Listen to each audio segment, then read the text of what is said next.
We could always use your little buddy to lure the brown dragon. Say if we maybe make a deal with... Well, I mean, if like the... Would he be able to kill the brown dragon? Who? The lich. Yes. Do you think he would want to? No. Why? Because if we lure the brown dragon... Yeah. I would love to see that. Because if we maybe lured the brown dragon here to this, wherever the fuck this is. It's nice that it's nice that you think you can run from a brown dragon that lives physically in the sand. And I'm gonna walk up the hill very, very slowly. I'm gonna say, and I'm gonna put my staff down. Okay. I'll repeat what I said as viewers explain or blame me. He gave you this very rhythmic. You said, "What can I do for you?" You said, "You can explain who they are." I'm guessing he's speaking about us. The implication is these people. You. At this point, Veer, him being this close to the edge, and you hear not but like rumblings and the sound of creaking rock. But Veer wants to do something risky and kind of in a motion of wait, I'm innocent, don't shoot, puts her weapon on the sand as she climbs over. I'm gonna be like, hey, big guy, I know we've met before. I'm not here to try and hurt you. I'm really sorry about what happened. That was a big misunderstanding. Would you be willing to just talk with me for a minute? And that is a persuasion check. Oh, shit. Balls. Hyperion will just put his hand on the sword. Can I please have guidance? Guidance! Reactionary guidance. Can I, as she says that, can I, do my Pokemon thing and just... Well, he probably understands. He understands common, I think, right? He doesn't. Does he not? Okay, he doesn't. I'll say it in Primordial as she says that. I'll be like, oh, wait. Okay. So, Torin, you're giving a translation as he's kind of turning... Brill is giving... Oh, sorry, Brill. I'm going to say Brill is giving a translation as he's kind of turning his head back and forth. Torin, did you want to offer reactionary guidance to Veer? I heard they fucked up earlier. I know. Some of them like to do stupid things, so, yeah. Okay, nice roll. Yeah, you can go ahead and make a persuasion check, and Torin has opted to offer you guidance. So that's an extra D4. Oh no, these rolls. Oh no. There's no idea other than that you guys are gonna attack. So he's just like, I don't know, something. Give me a D4, please. Saved by the guidance? Okay, give me a second. Yeah, take your time. I didn't save that. Saved by the guidance? Ooh. Oh, come on, please let me roll again. Oh boy, and a resounding 8. The creature looks livid, Brill, as it goes, "You are fake. You are imposter. You are threat." No, hold on. Like I said, they did stupid stuff, and I think they regret it because you gave them a nice pummeling. Don't worry, they still complain that I wasn't there to fight you, and I don't want to be. Brill, you have a final chance before I roll initiative here to make a persuasion check. My persuasion? Yep. Guys. Veer did not do a 0. Looking at these rolls to tell if it was rolling a d10 or not. I know. It makes sense. So this, I still, this would be past, would you say this is past the minute? Yes. Yes, I would say. Well, that and he recast guidance on Veer, so you've lost your general. That's right. It's concentration. Oh my fucking god! 15 on the die. Fucking apple pie, please. Holy shit! The creature has its hand cocked and ready to throw a rock, but it doesn't yet. Here's an option. Could he? Yeah. What if you would be willing to give us your core, we would carry pieces of you around with us and bury them in different kinds of soil, different kinds of locations. On this episode of D&D, Spreading Invasives.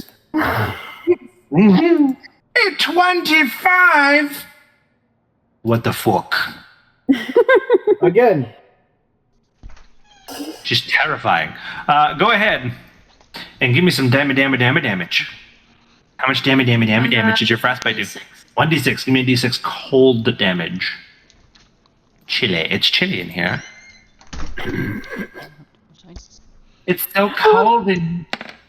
I love this commentary. It's so Only 2. 2 points of damage. It's Oh my God. it's mildly cold in here. It's like a woman's feet in the night. It's just a little. A lot of We know that. Josh story. immediately just glared at me. We all know that story. That comment.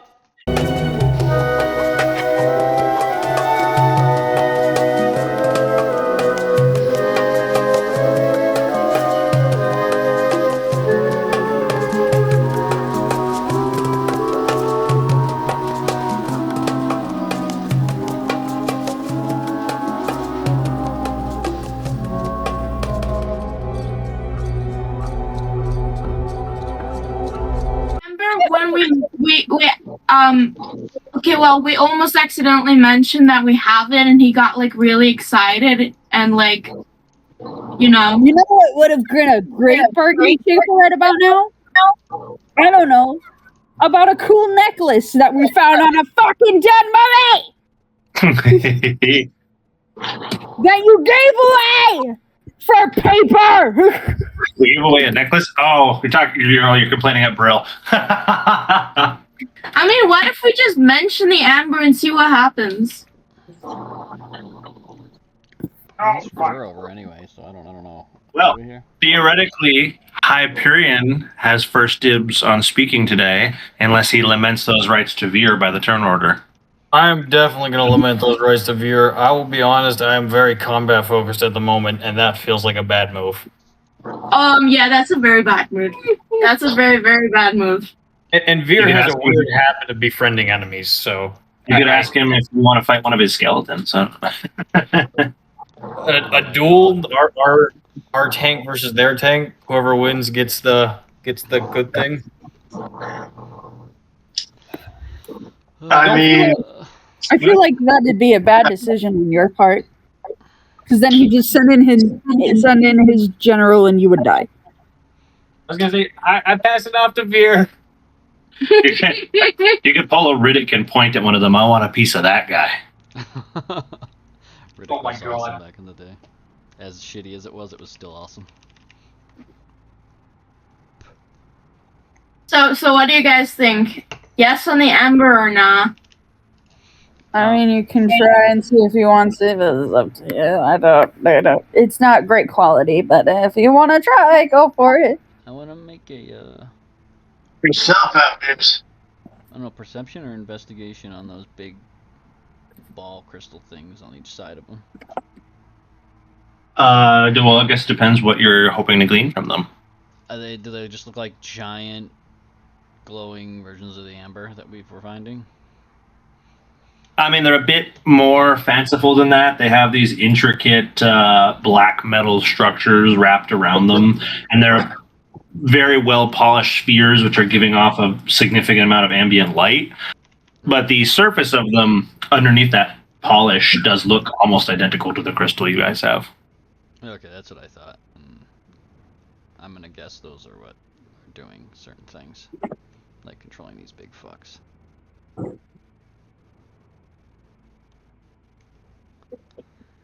Using my wizard guessing knowledge. Wizard guessing, fantastic. It was an educated wish. Educated wishing. Let's see. Labyrinth. So, at the moment, we have a tired old man sitting on a throne slightly too large for him, who is waiting for somebody to open up dialogue about what it is you need from him and why you came here specifically. Okay. I'm gonna be like, so since we're friends, that makes you sad, like Okay. makes you But, feel. And we have the same goal in mind. Would you maybe be willing to help us with a rock golem? That's very specific.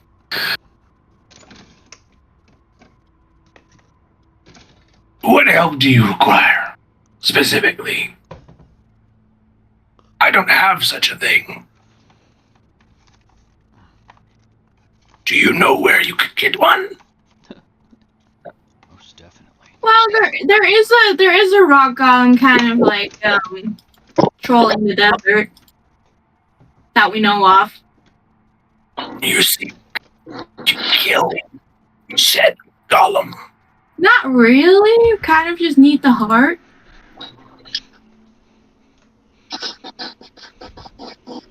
He kind of just kind of puts his hand under his chin as he's kind of leaning on the armature. He goes,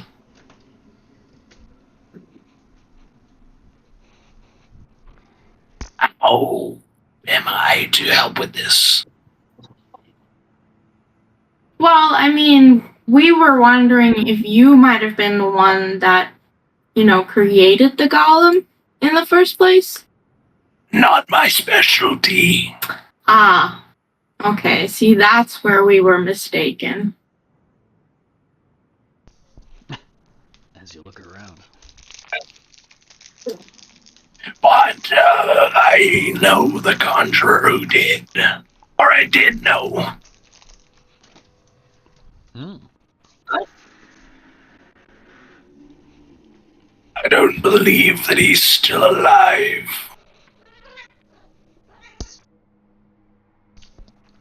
Who would that be? He was an old... What's the name for them again? He was an overgrown turtle. A adept conjurer in his time, but he was no archmage.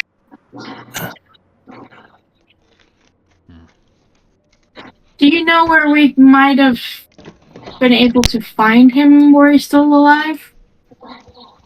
Where he's still alive. I last knew he'd hang out in a cave system to the north side of the wastes. Of course, I think there's that overgrown snake up there now. Oh.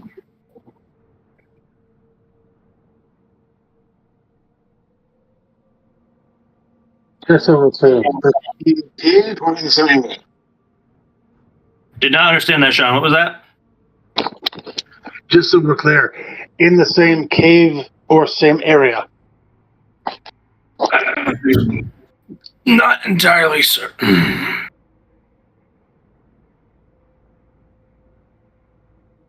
Fair enough.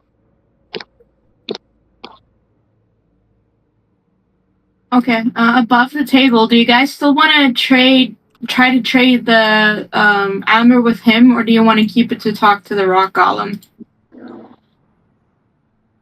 I don't care. I mean, skeletons are looking for them, so. To try and trade it now. I agree with that. For when I'm investigating Okay. and noticed, I'm gonna guess it's for more of these super powerful, And if he does want to trade, is there anything that anybody wants specifically? There's a lot of things I want that I can't list. Do we have like a levitating spell? What? Yeah. What is it? A levitating What, spell. what level spell would that be? What level spell is fly? Let me go look that up. I think that's I think that's 4 maybe. Third level. Third So you guys will have access to it in your next level. Could you try and trade him something to do that? So that Okay. way we could levitate the word to us. Oh, you mean, you're talking more like telekinesis, like moving something else. That's entirely different. Yeah, it's different. Oh. Fly is like literally I Yeah. can cast it and fly around. Object teleportation or something. Yeah, you're talking telekinesis. That's a 5th level spell. You guys will be able to cast that for a long time. Yeah, unless you have like a class thing, but even that's or subclass. Yeah. Ask him if he has any ideas of how to get the words from the dragon. Kill him. Okay, I can do that. What if we could maybe replace the word with like something that mimics it? Indiana Jones switch. I know what Burl wants. His fucking staff. That's what he wants. His staff. And I don't think he would give you that, but maybe he'd have like a different staff. What would you trade for it? Have a different staff. Maybe clone. Cooler staff? This thing is the coolest thing in 10,000 years. No, but like Veer, ask him if he has if he knows where the word is. I'm assuming he knows where the word is. Well, we already asked him. Yeah, but tell him, hey, it's at the top of a ceiling. And be like, you got any ideas of how to get it down? Without the dragon trying to kill us? Yes. I mean, that's literally what fly spell can do. We can fly up there and grab it. Actually, I could. Never mind. We're not gonna do that. I mean, does a fly spell hold all 5 of us? I think you can eventually upcast it to cast on more people, but I'm not 100% sure. I gotta check that out again. Since like the word is like part of pieces of the person that we're trying to put back together, and he technically wants us to have those pieces so we could put him back together, and we've given him some semblance of consciousness. Can't we convince the word to come to us? If you can find a way to talk to it. I mean, to be fair, Kara's already interacted with it. Yeah, and it did drip. Remember? It did that big drop. It always dripped. It just dripped more. I don't know. It was like an indication of like it understood or it recognized that you were trying to speak to it. So if we just figured out a way to maybe communicate with it, maybe we could convince it to come to us, since the owner of it technically wants us to have it. Fair. Is there an invisibility spell? There absolutely is an invisibility spell. Yeah, there is. But like What one level is by an invisibility spell? yeah, but like one that a dragon would not be able to see through, because remember he even saw through my shapeshifting. Oh, wait. Depends on what type of invisibility. Wait. I have an invisibility scroll Move. You do. from the first world You do. that was given to us by our elf friend, who is now deceased. Because We could remember, he gave it to us to go into the dragon lair, and then we went into the lair anyway. Because he kind of got. Since like the Invisibility is a the guy has dealt with a lot of different corpses, maybe he has some food delicacies, like some kind of meat he would be willing to trade. What is he afraid of? So, Ask him if he knows what the dragon is afraid of. So invisibility is a second level spell, and I can technically learn that. Invisibility is a 2nd level spell. Ooh, fancy. Yeah, there is a greater invisibility later, which you can do stuff and it won't take you out. But that's like level 6 or something, or 7 or some shit, or 4. I don't remember. I think it's 5. Yeah, somewhere, but yeah. But allows you to do stuff without coming out of it. It's pretty awesome. John, did you have an idea? But Kennedy also said something and I didn't hear what you said. Also didn't hear that. Ask him if he knows what the dragon might most be afraid of.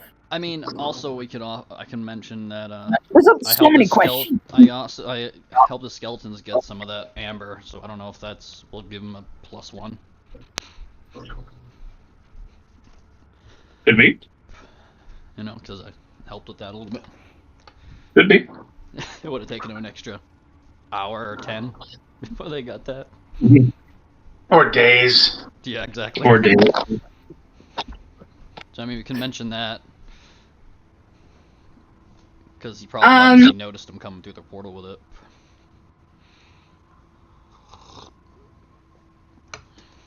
But yeah, that's another thing, so... That could That's be another option. one that I technically assisted him already.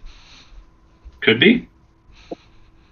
Anybody else? Anything you want? Anything you want to ask? Because like we can ask him some of these things without trading him the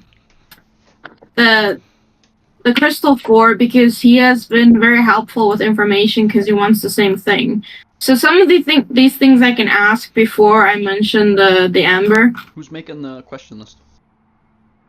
I'm writing some of these things down. There's the thing that you guys want to ask about for the telekinesis spell, the object teleport spell, but we might not be able to use it.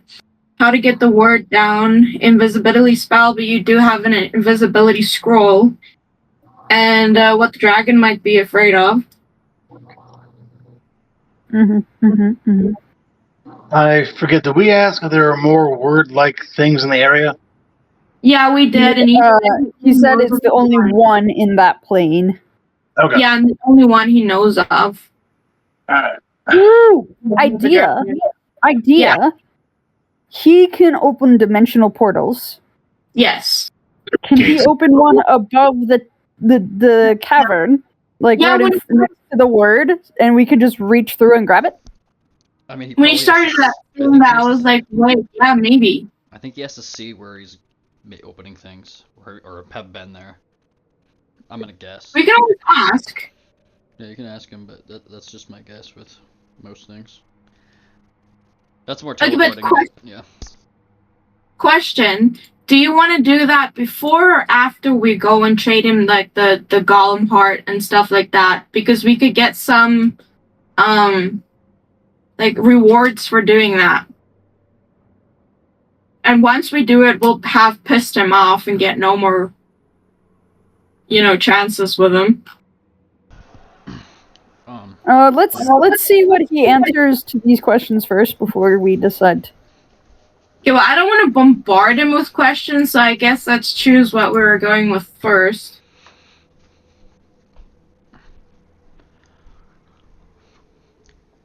I mean, could I attempt an insight just to see if... that wouldn't really matter. That wouldn't work with the crystals seeing... He has no face. This was how he is controlling most of these big motherfuckers. I like to think he's just sitting there with like his hands like in the fingertip to fingertip, just kind of like leaning against his chin, just looking at all of you, waiting for somebody to speak up. There's this little group huddle going on where you guys are like, what should we talk about? Okay, so I'll start it off with He's hearing all of these questions, all of these ideas, and he's like, these fucking idiots. Is it 9 o'clock yet? Do they not hear the echo? I'll start it off with what might the dragon be afraid of? And then I'll tell him where the word is. Ask him if he knows of a way to get it down or if he could open a door so that we could grab it. I'll see what he says to that. If he asks for something that we can trade him for it, I'll mention the amber.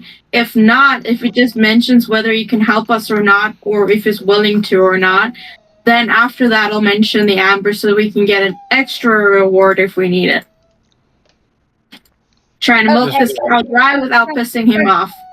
Sounds good. This feels like a good plan. Okay. Next step, roll really high. Huh? I said next step, roll really high. Yes. In others. Okay, since he's switching, can I start talking or are you busy with something? You are free to commence whenever you.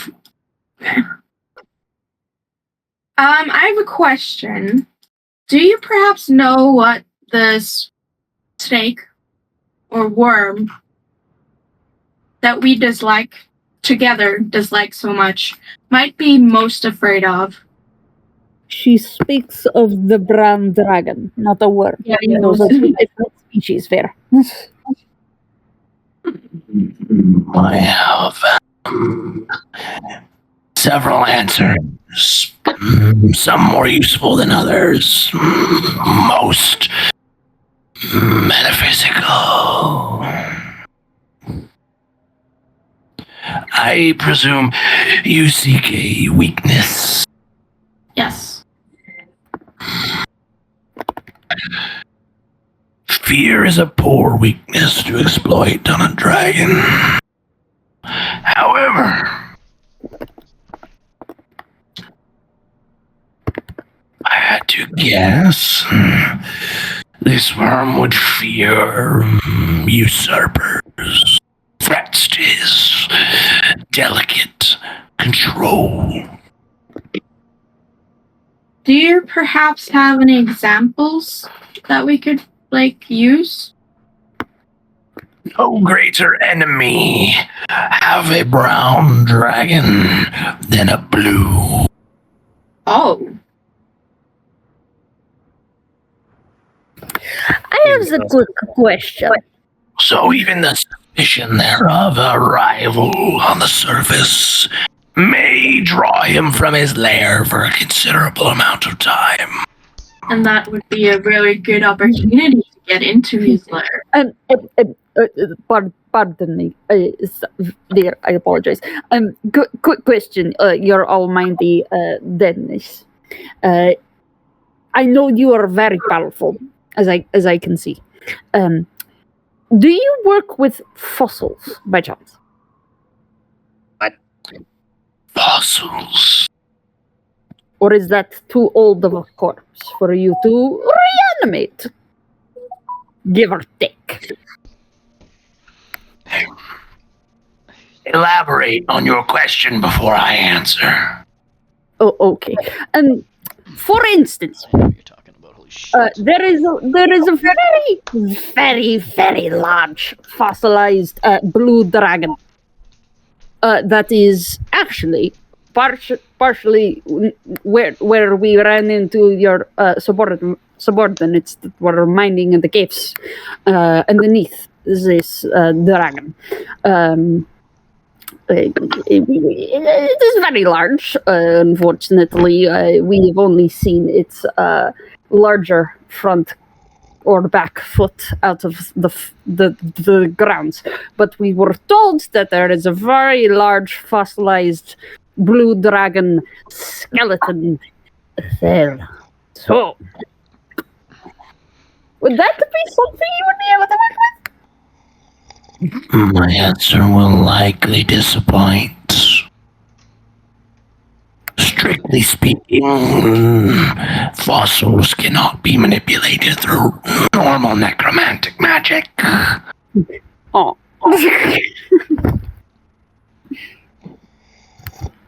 Thank you for your word. Normal necromantic magic is not my only specialty. You just see Ankara's head whip up from being so sad, being like, oh. This would be a incredulously expensive spell, however. Includes a conjuration in there. If you found a way to supply the materials, perhaps I could help. Though, once again, in the best circumstances, what you would have is not but a dracolage inhabiting a blue skeleton. Above the table. Regardless, a very cool addition to your collection, as you would say. You must think me quite foolish. No, sir.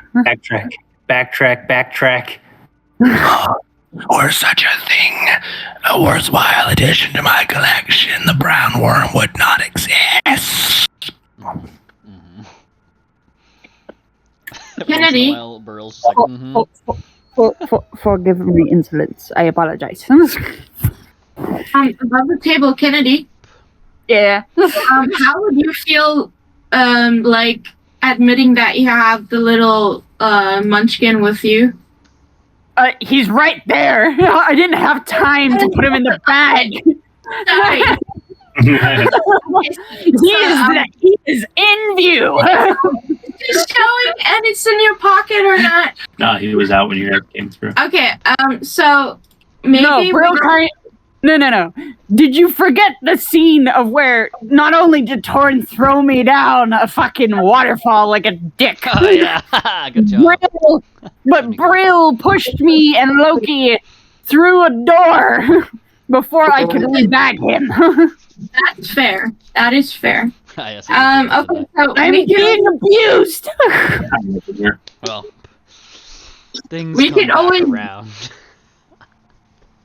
we could always use your little buddy to lure the brown dragon. Say if we maybe make a deal with. Well, I mean, if like would he be able to kill the brown dragon? Who? The lich. Yes. Do you think he would want to? No. Why? Because if we With his lured army the right brown now, dragon. yeah, I would love to see Because that. if we maybe lured the brown dragon here to this, wherever the fuck this is.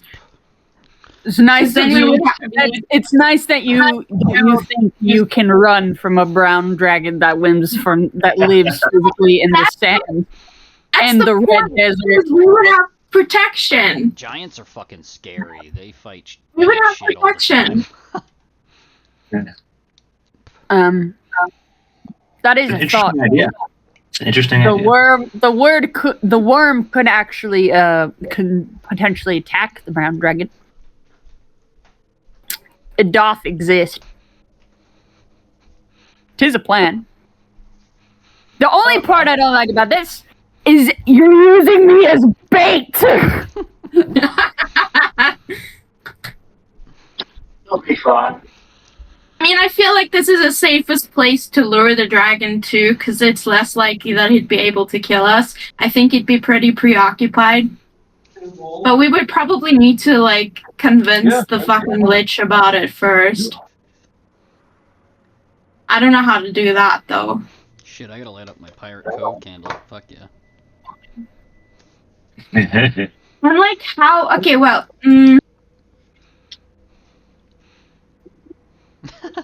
Is it 9 o'clock?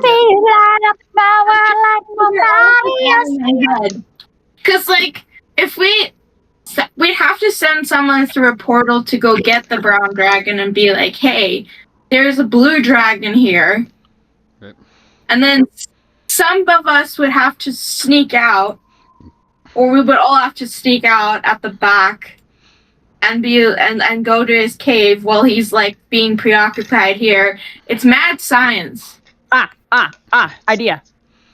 Yeah. Again, spells. How much is an enlargement spell? Okay. How I've been much? looking at that. I don't lately. think that would be I'll enough think to about fight that. off a dragon, though. It wouldn't be enough to fight the dragon, but it'd be enough to trick him. Yeah. Large would be awesome. Let me check that. Large is only a level 2 transmutation. Because then, if we just enlarge Lokiris, we just run away. Yeah, but Lokiris is small, so if you enlarge him, he's only going to be medium, so he's still going to look like a baby or young dragon. But I think But still, even a young dragon is still a threat. A baby, Okay. he might be like, whatever, it's a fucking baby. Send my underlings. But a younger dragon, hoo-hoo. I think even for a baby dragon, he would want to make sure the job is done because he would be threatened by it.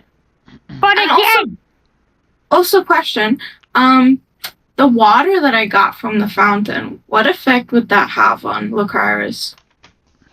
Since it's been it's aged. I have no idea. You are welcome to test In the on my child. I know in the quantity I have, it's not going to do much, but maybe it does something for it at some point in case. I don't know. Maybe. Anyway. Also, the enlarge spell has its enlarge/reduce. In case anybody wanted to know that. You can also make, it said that's the name of the spell if you wanted to go find it. It's level 2. I just haven't got it even So- to be useful. So you could turn Lokiris medium with that spell. So how big would he be? 2 by 2? I think The size of you. double, triple, not depending on what it is. Yeah, I think it's by size. He goes one size class up. So he would go from small to the size of a person. Adorable. Okay. And he still can't How breathe. big is the brown dragon? What'd you say? How big is the brown dragon? 3 by 3. He's a large, right? At least adult. So it's But he's younger than he seems. Is the powers brown dragon combine those two? Can we shrink the brown dragon? But he might be resistant to magic. I don't know. Yeah, I don't think we'd be powerful enough. I'm going to leave that as a you can try. Yeah, we can try, but I don't think we should. Yeah, it's always possible to be able to do that. Yeah. So our best bet is Kai and I created a version with Brill. You guys go in and steal the word, Yes. and we go from there. If you do want to give me that invisibility thing, I can try to learn it overnight, or at some point, if I have some cash, or whatever it is. Question. However, Hunter wants to use that Well, week it's as still about an amount crafting. reduction. I So don't know. how does this sound? How does this sound? Brill casts enlarge on Lokiris. I don't have it yet. Uh, I need to scroll. but give me a fucking second. Plan is planning. Just shush. And it's dead in the water. But all right, move on. Brill casts enlarge on Lokiris. Ankara and Brill defend and basically trigger an attack to draw out the brown dragon. While this is happening, Veer, Torrent, and Hyperion go in, steal the word through a portal that hopefully my main man here can collect or produce next to the word. They grab it, then a portal goes and next to Ankara, Lokiris, and Brill, and we get the fuck out of there and run away. Okay, so we would need him to create 3 portals in total. 2. Yeah, but like, how do we get the brown dragon to here? Because remember, it might be really far away. You don't have to. If you wouldn't have to create a third portal to get the brown dragon here. Just create a portal to get. Oh, once he comes through, we go through, take it, and No, the brown dragon will not go through a portal. You create a portal close enough to the word key for either you, Hyperion, or Torrent to grab. That portal closes once you have it. Once you have the word key, another word key will then appear next to Ankara, Lokiris, and Brill. Nothing to do with the brown dragon. It's just to get him to leave his den and diverge him away from there, so that way you guys can grab the word key. Once you have the word key, a portal will open up next to us 3. We will slip through, the portal will close, we will be far enough away from the brown dragon that he cannot collect the word key. And then we get the word key. And we bye-bye Saranara. We hold hands, we sing Kumbaya like before, and we fucking dip. I agree, but we also have to watch out for his kobold people too. Don't forget he has a main Well, wizard. that's that can- why if Lokiris gets enlarged, you and I can just fire arrows off. I agree. Oh no, I completely agree. I'm just reminding everybody that. I completely I'm like very this plan. confused. We will definitely need Do you to understand? spend a little bit to prepare, but I'm ready. There's some holes in that I'm plan, ready but we'll to see how. not ready to eventually be ready. Please tell us the holes in the plan. Oh I'm yeah, not going- can you? Well, for starters, can you do that? You will never tell Okay, look. and that's why it's Okay. great. Plan B. So your plan is that we open the portal, we grab the word key, but at that Yes. point, the brown dragon's going to see that we grabbed the word key. No, because before you open that portal, we lure him out by enlarging Lokiris. I make plans, and when my plan has an issue, I make plan B. I make other ones. So you make plans that fail? Wait. Yes. No. Wait, how do we pick up Lokiris after we've escaped? The portal! How many times? From where are you 'Cause looking he's not to a lure? spirit. Where, Being, right? where are you guys gonna be? I mean, spirit is Outside the den. Inside the? Outside the den. Okay, so you're gonna physically be outside. Yes. Yeah. Yes. Okay, but there's not necessarily that we'd be able to rescue you in time before the brown dragon would maul you to death. We don't have to. So this sounds more of like a Outside the den. utility-based. That's why I Honor among suggested that we thieves deal. lure the dragon. That's why I suggested that we lure the dragon to the tower, where he would be preoccupied by other things while we escape. Yes. Right. Exactly. Well, Ankara and I are going to be the distraction. I think. I'm pretty sure, right? In some way, shape, or form. I don't know anymore. Okay, so idea. It's going to be a lot of Ankara- trickery, is what it's going to be. Inkara, Barul, and Lucaris, you stand there in the throne room. We open a portal in front of you, in front of the brown dragon. The brown dragon sees, comes through. The portal closes. He gets met with the liches, whatever they are. You guys run away. While he's there, the lich opens a portal for us to grab the word key. We take that. And another portal. Then you'd have the same problem of the brown dragon being in the same room with the fucking occupied. I just want to say I love this game. This is what D&D is Like, supposed you to would- be. Good job. Oh, no. Hunter. You did it. Why are you rolling? We will have the 2-hour Make him episode of roll. planning. We are crit rolling this. Why Stop did it. you roll? Honey, Oh, give us the problem with the portal here is the dragon coming into it. Or as we go towards his den, he's much more encouraged, I think, to then come out and fight an enemy on his own ground. Right. That's what I was saying. what? Right. So he's General was mentioning that a dragon is more likely to want to take the bait in his own territory.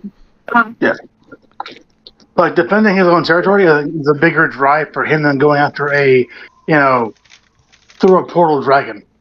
Yeah. This is true. One from here to outside the den that the Brill, you guys all go out there, distract things. Second portal, here to his, island paradise. We go through that one, grab the key. Both portals are still up there. We fucking bounce back to here. The dragon can't go through, he's too big. And then we're here with a word key. Dragon's back, home fucking off. That sounds accurate? Yeah, that was my plan. Yeah. I know. Yeah, something sort of like that. Too much ADHD going on. Can't Yeah, keep track too of it. much ADHD. I know my ADHD is fucking. When you guys start talking like 5 words in, I'm already thinking of something else. Can you explain it to me like I'm 5? No.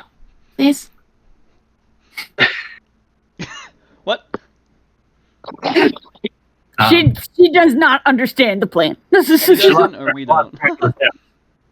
I lost track of the steps somewhere along the way. Then. I dissociate so often. ADHD. It's you're not Somebody by simplify yourself and on just that. give another rundown of where she fits into the plan. Okay, now. Okay, hold on. Okay, look. Us three. Again. Us three versus you three. Okay. Okay. Okay. Team A, Team B. Us three will be outside the den. Okay. Okay.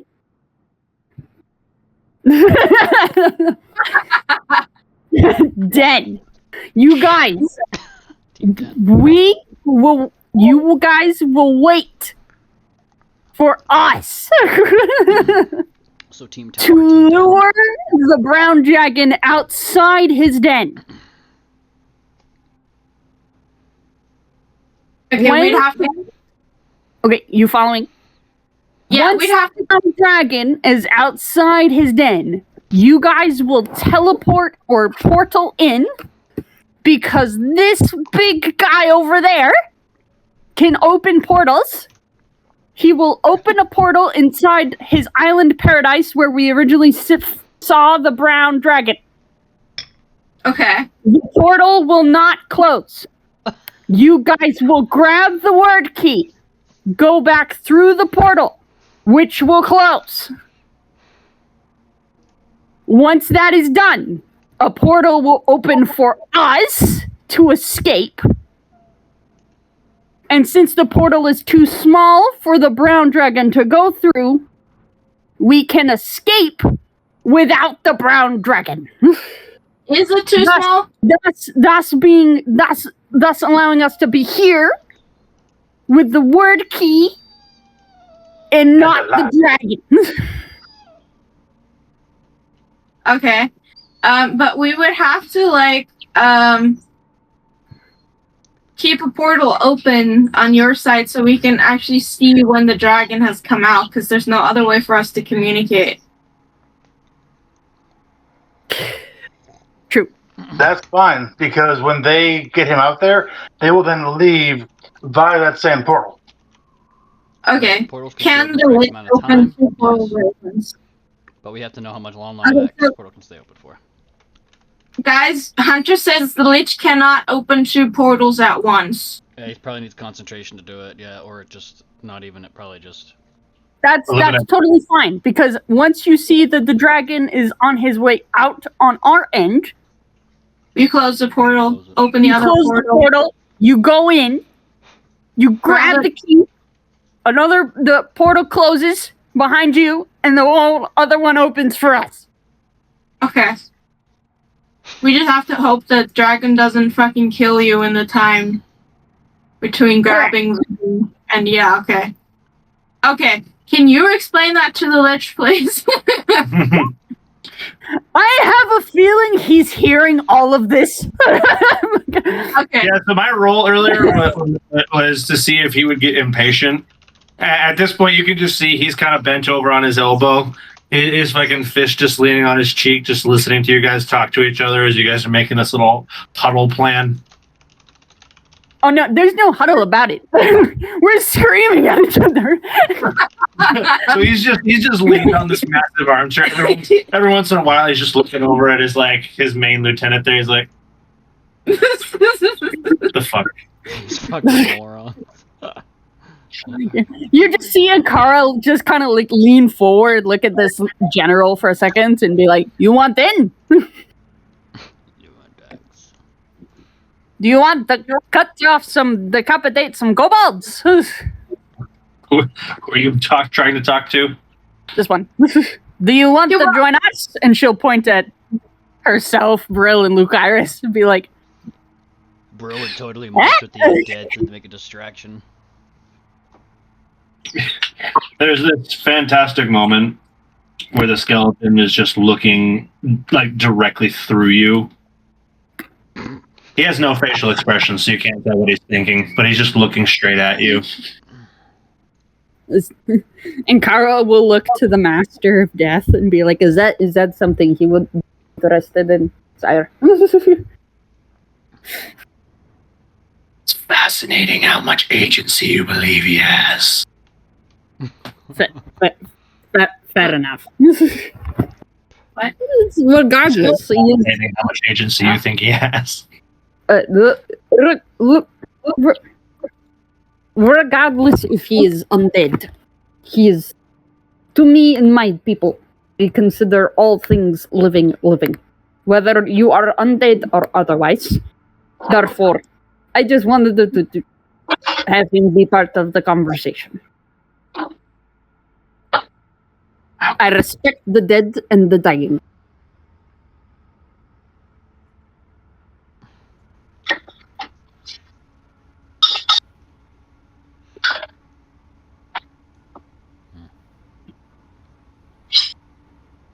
So at this point, the man on the throne stands back up with the sound of creaking as he leans on his staff and kind of plunks his way back down the large obsidian stairs. There were some assumptions in your planning. Shit. Assumptions? Yeah, will probably. I will point to such issue. One, the wizard you have with you knows not to enlarge the small worm. I think such a ant will not be sufficient bait to draw such a creature of comfort from his den. You will likely attract the notions of his generals instead. White fireball. Secondly, this plan assumes my willingness to spend rather expensive components to assist your heist. But what I hear for my reward is a worm on my doorstep and potential corpses to clean up. Mm-hmm. Yes.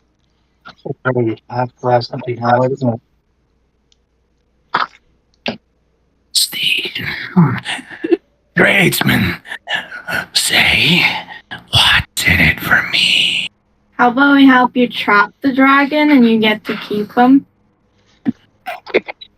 Do whatever you want with him. Keep him alive, torture him. At that, Inkara whips her head to V and looks her up and down and goes, "What the fuck?" Girl's just gonna look over and be like, you are in the in-between. What the fuck? Oh, that was dark, man. You are like those druids that I know from home. Where the hell I'm are you gonna take from? offense to that, but moving on. Thought was dark, honey. You want a slave? Huh? We can do a slave. We can We can get you a slave. I mean, Oh my god. You bastard. Like, I'm sorry, but that's what you get. technically non-spore druids would fucking hate this room right now. Yes, any other druid would be livid. Yep. Spores are like that in between where they're very accepting of the cycle. That's why they do what they do. He doesn't seem supremely convinced. Again, with lack thereof facial expression, it's sometimes difficult to read what he's thinking. But he's not jumping on your idea. Above the table, should I mention the amber? I do wanted to mention that I did help his skeletons at least, but I don't know if that gives a Yeah, fuck. I'll mention that too. But should I mention the amber or not? Yeah, I Sure. yeah, might as well. I don't Okay. see how it'd be negative unless anyone else does. I might be missing So while something. my friend here helped your skeletons gather some amber, which he did out of the kindness of his heart, we also gathered some amber for ourselves. Would you be interested in some amber?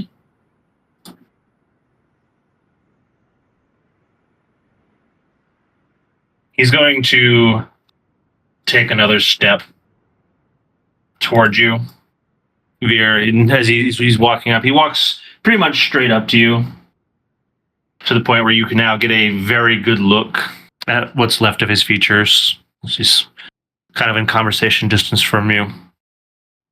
He's not a very imposing figure. He kind of looks like a shriveled old man. He's only 5 foot something. He's not huge or anything.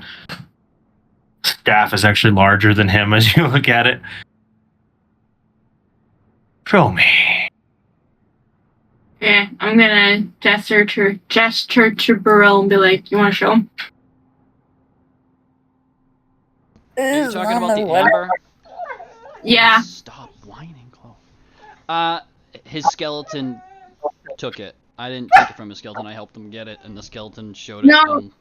We had a chunk of our own ember, remember? Oh, our own? Did I have that, or did Kara have that? I thought Don't you look had at it. me. Oh no, I wanted to be Jurassic Park. Okay, yeah, because I asked about its weight size. I was going to put it on top of my staff. It didn't work. Alright, so yeah, I'll pull that shit out. That's right, I had it. I forgot it was 2 pounds, not 1 pound. I was very sad. Bullshit.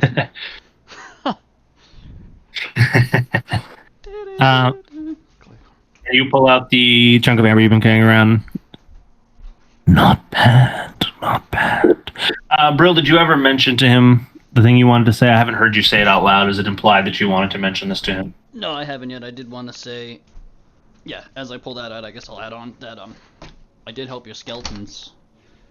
Oh, but I did tell him though. Oh, you did? Okay, I missed tell that. him that. I didn't know if you did. I missed that then. Yeah, I started with it. Oh, sorry, I missed that detail. Okay, so yes, you did relay to him that you've helped dig up a better chunk than this, but we happen to have another one here. Well, that's quite valuable, isn't it? Yeah. Right now, what do you think it's worth? Always with these questions. Every time. Could I do a history and maybe guess? Sure. Or something that size. History, where is it?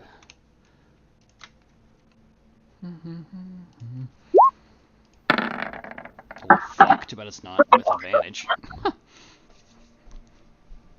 But still, not too bad, I guess. 15. As a gemstone, it's not supremely valuable. Like if you were to try and make jewelry out of it, this would be somewhat low tier. As a magical instrument, Right. mediumly useful. Given the state that it's in, it will have to be trimmed a little bit, so it's not going to be one the size. It's not going to end up as an instrument the size of the chunk that it is, but it will end up as a useful piece thereof. Brill, you seem to gather that he could potentially make a smaller version of the thing on the pedestals out of it. Can I say something? Sure. I'm gonna just say, as a crystal, probably not that worth that much, but I mean, the worth kind of depends from person to person, doesn't it? So it depends. What is it worth to you? Clever. You want my honest answer or the answer you were hoping to hear? The honest one, of course. Little. That's fair. Yeah, that's fair. It was worth a shot, though. Though it is of more value to me than most. So perhaps it earns you some favor. And if what you say is true, then you were responsible for supplying me a very useful specimen. So between the two of them, perhaps I owe you a favor. One.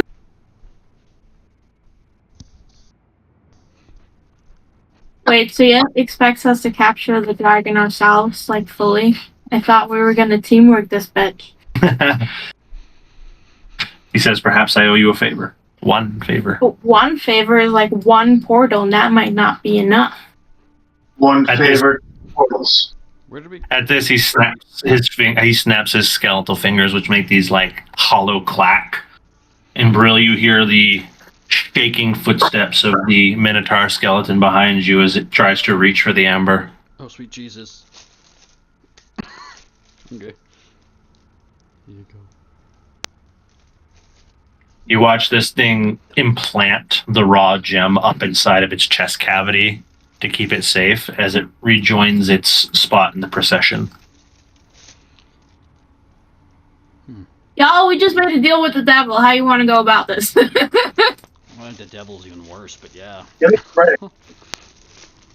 This guy seems very chaotic neutral. Liches are pretty evil. Well, you guys think Lawful. you're rich. Yeah, he's self-serving basically. If we go by those rules, you know. He's neutral evil. I was just neutral. That would be more of it. I mean, lich or not. I mean, after I think last week I rolled to check if it was a spell, which Hunter did tell me it was. So I haven't really mentioned it to anybody yet. The individual, yeah, you haven't mentioned that, and I'm not sure you want to. I'm just gonna hold that to myself. But Brill knows, at least in his head, that the individual you're talking to is not the physical representation of the thing in front of you. And here's an insight check for you, Brill, since you did figure that out. Would you like to make me an insight check? Oh yes.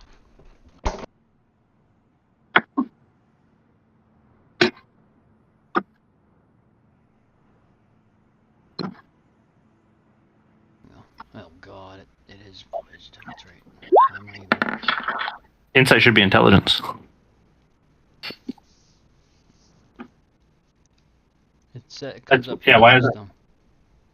That seems... That's No. different, right? Yeah, that's different. I thought insight was... Yeah, I don't know why that always confuses me, but I thought insight... It is wisdom, apparently. Well, I always get that mixed up, I suppose. Same with nature. I always feel like... I don't know. Anyway, so unfortunately, Brill, due to all of the hustle of thinking and planning, and now the debate of what to use your earned favor on, you do not notice the small detail that I was looking for there. Damn it.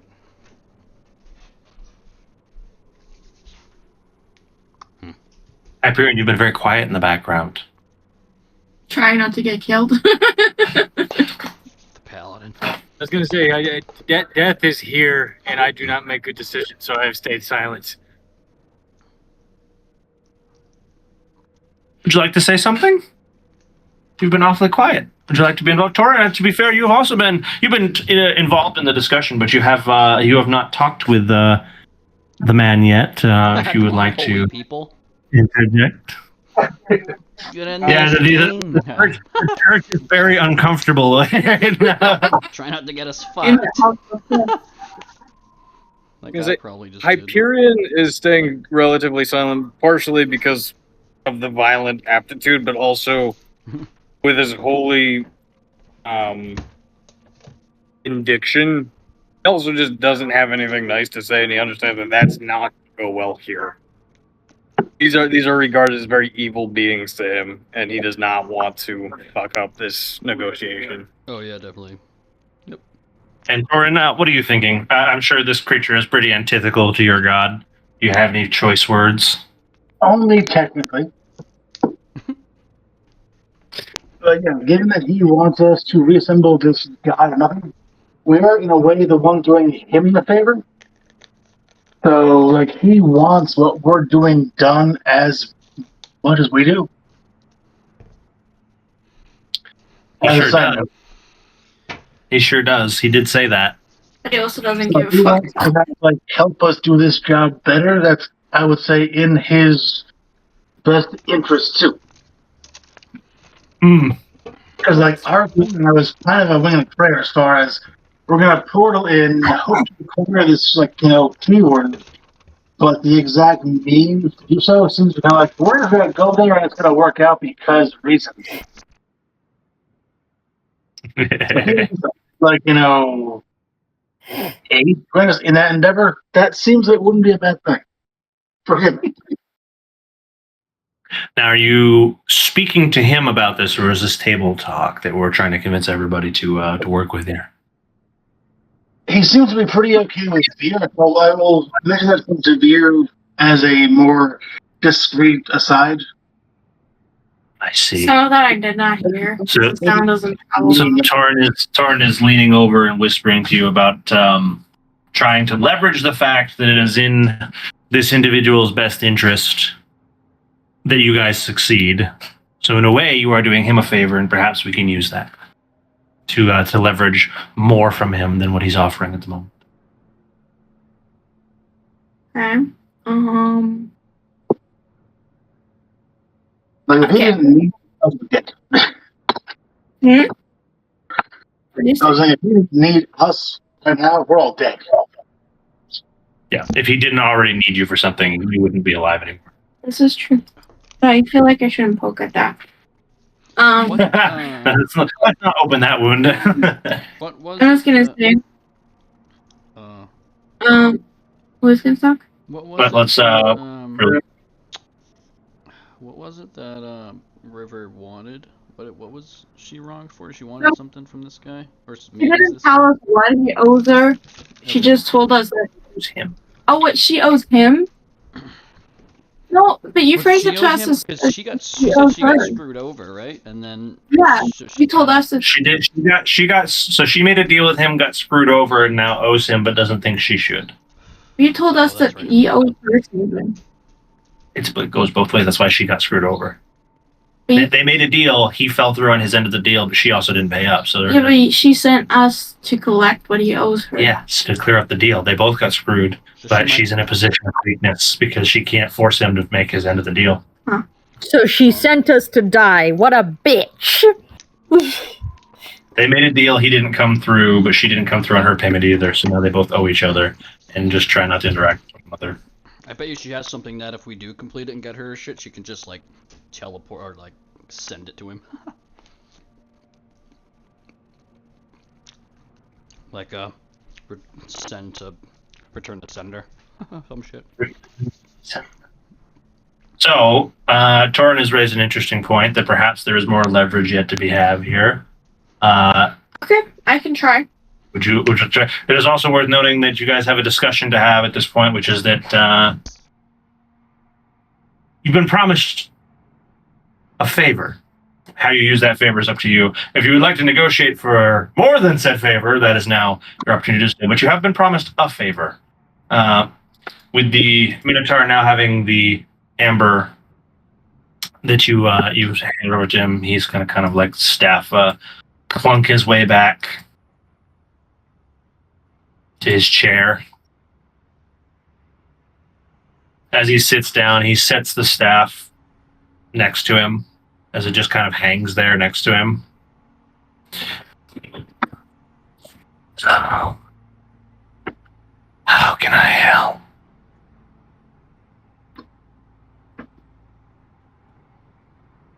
Should I just go out and speak about it? What if it pisses him off and he just decides to kill us all? It's like, yes, he should help us more, but at the same time, he's just deciding not to kill us. Like, yes, for the reason of he needs our help, but at the same time, he's also just not deciding to kill us. And maybe he sees that as a favor, another favor to us. I don't know.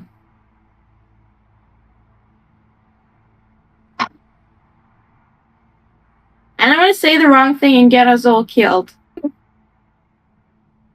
He'll be fine. We believe in you. Ah!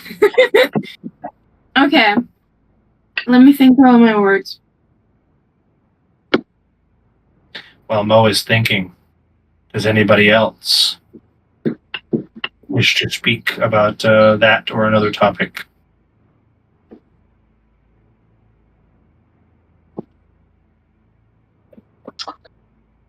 He seems to have, left you guys to discuss how you're going to leverage his help. I'm gonna walk a little forward again. Okay. And I'm gonna just be like, forgive me, sir. Thank you very much for the favor. We very much appreciate it. We know that we haven't necessarily earned your help. But at the same time, I also just want to bring up one thing. I feel like it is also in your best interest that we do this. So I wanted to ask if you'd be willing to help us a little more to accomplish this mission. Or we're all, doomed.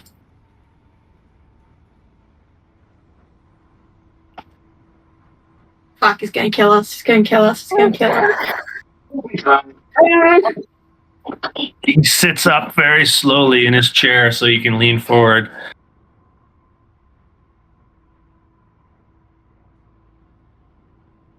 Make a suggestion. What do you require? Above the table. What do you guys think? Is there something? You'll probably ask if there's something that we could use that we could just communicate, even if it's a limited amount. Like a. Yeah, but remember he said that he doesn't think that that Lucaris would be able to lure him out because he's small. Maybe he can make him even bigger. No, I mean just to communicate with him directly if needed in some way, shape, or form, or any way we can, like a walkie-talkie magical thing. Even if it's Like how they have the earrings of communication and critical role, which are really cool. A way to patch your communication. Yeah, even if With it's Tractor. temporary or low. Whether it be between us or between him and us, or Okay. also we have to get Knight at some point because I don't want to leave him. Yes, he would be useful in some ways too, but yeah. So what if he can make Lucaris even bigger than an enlarged spell?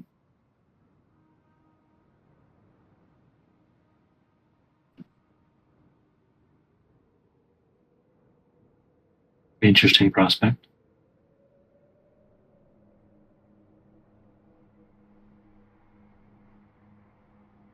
Any comments on that thought? I don't know. I feel like we're missing. I know a spell he could probably use to do something, but I don't know. What are you thinking, bro? Thinking a polymorph of some sort.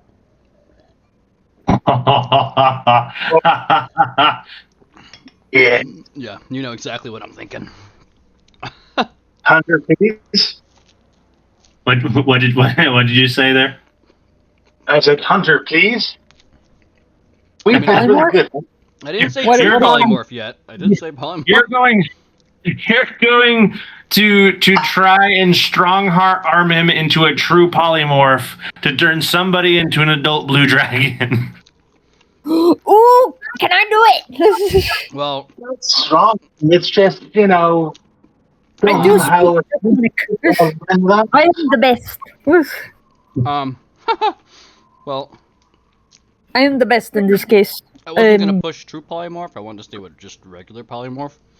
But Regular polymorph. just because I Okay. know it's cheaper and but yeah, true polymorph would be phenomenal too. Because I know polymorph can be pretty good with most things. True polymorph just is like a fucking steroided whack job, crazy powerful shit. Regular polymorph can only make beasts, unfortunately, so he won't be able to make a dragon for you. Right. I mean, even a fucking mammoth would work. He could do a fucking mammoth. Even a rhinoceros, but True. yeah, mammoth would be one. Technically, moon druids can get that eventually too. Like their last Again. one, but they'd be super high level for that shit. At his level, he could pretty much generate any beast you can think of. So beasts really cap out pretty high. So. Until the fucking Tarrasque. Because the Tarrasque I thought the Tarrasque was a monstrosity.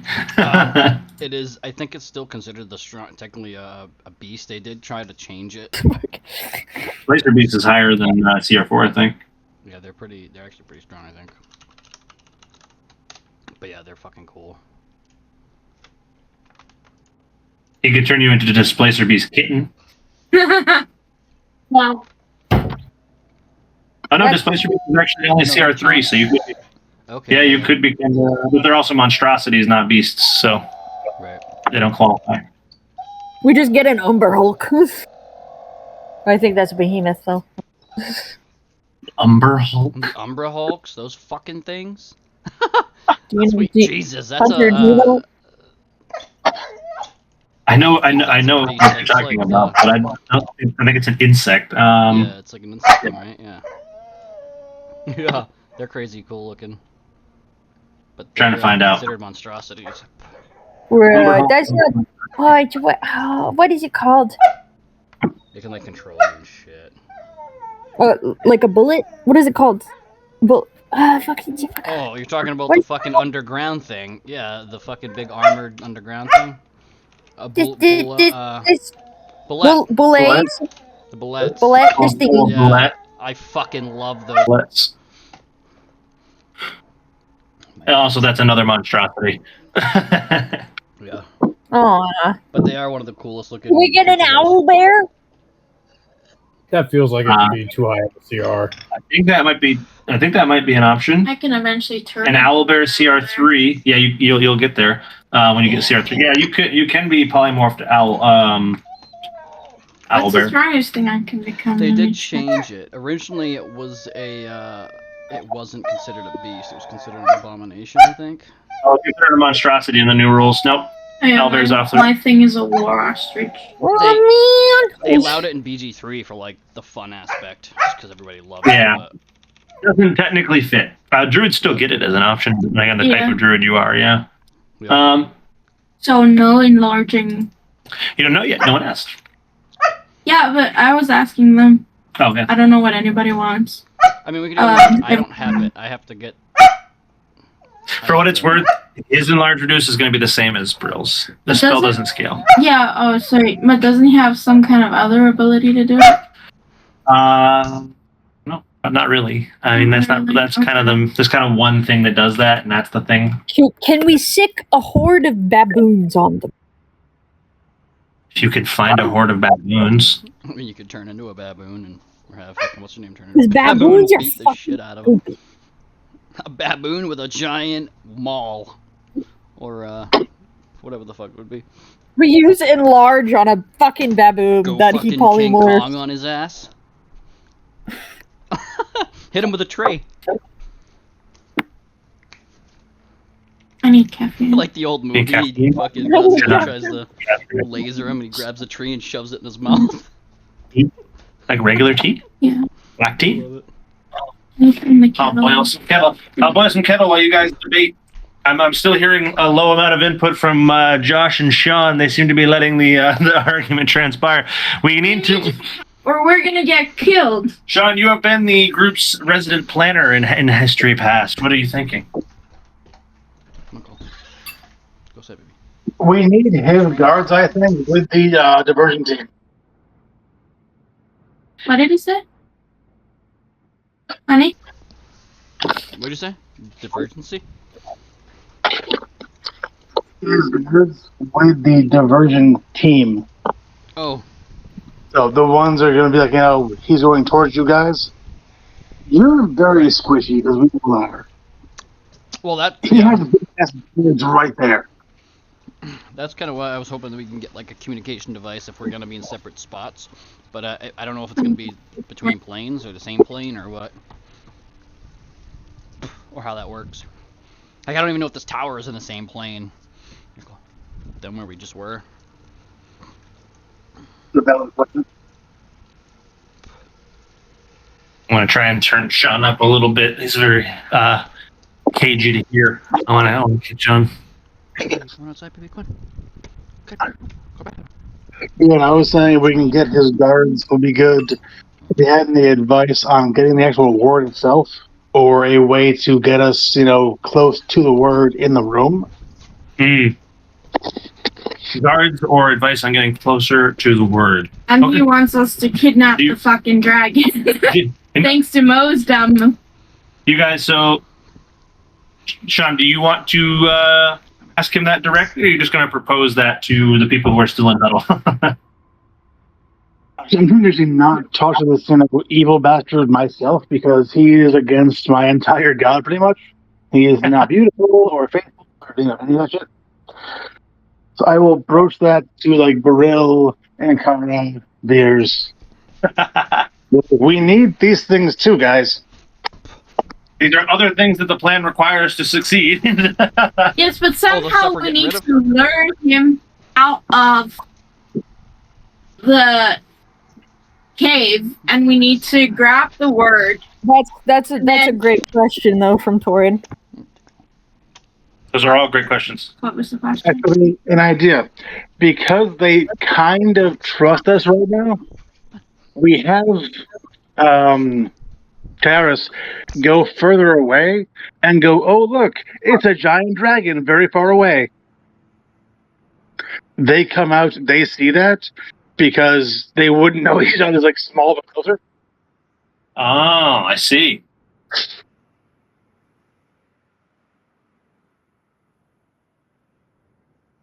Did they see though?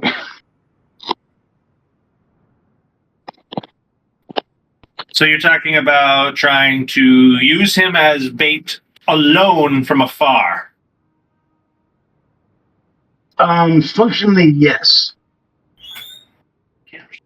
I did heard that one.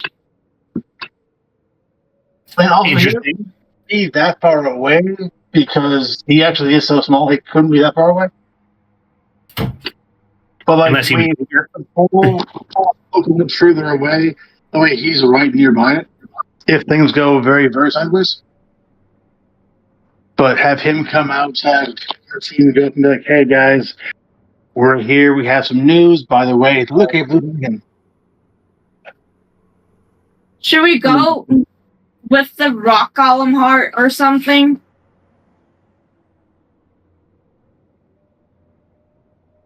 Like additional collateral to be like, look, we're still on your side. We weren't doing nothing while we were away. Yeah, and we're not here for no reason. Not a bad point, yeah.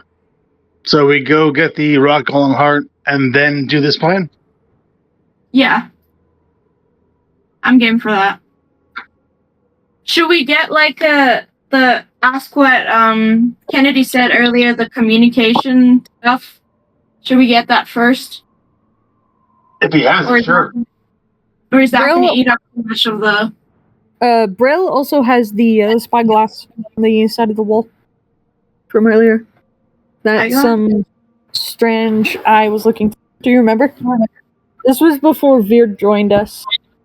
Oh, that there was nothing to that. It was just a lens that was being used to spy on the outside of the cavern. Right? Are we talking about something different? No, that's it. Yeah. It wasn't a spy. It was not a spyglass. It was just a lens. Gotcha. But this is the I think 2 sessions before you joined. The dragon had a like an eye set up outside that was just behind a big glass lens. It was sort of like a camera kind of thing, and they took it. Oh, I have that. Yeah. Do you want me to give it? So they do have that. I think something. It helps with divination spells. Okay, so then if we lure him out of the cave, and then some of us go in through a portal, are we still doing the portal in, grab the thing? Yes. Okay. And then how would we secondary get the dragon through the other portal to the lich? Well, Portal 1 is you guys plus Dragon to the outside to distract him. That one goes off, closes. Portal 2 goes to his little oasis chamber. So when we see him fuck off, we go through, grab the word, come back out, and then that portal closes. Portal again to get our guys out from where they're with the dragon. Yeah, but because I said something dumb and I was like, we'll help you capture the other dragon. We need to figure out how to do that. But since I mentioned that he can help us more, maybe if we get more help from him. No, I think to try and capture the brown dragon would not work. I think he kind of knows that. Like, we're trying like a 2-prong heist. I think the full-on capture is way beyond us. Absolutely, yeah. Agreed. Would you like ginger honey? No. Or no, it's just milk and sugar. And honey.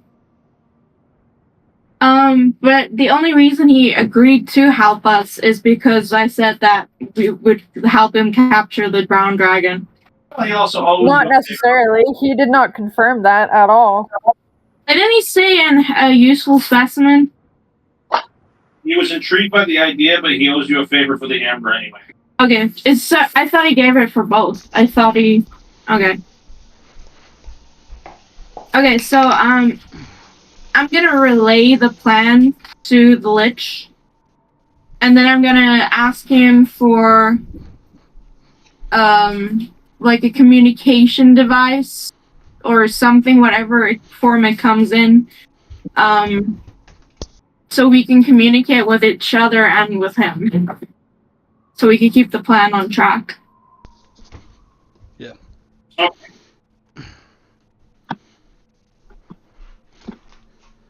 We all on the same page then? Is this is we're going forward? I think yes. Yeah.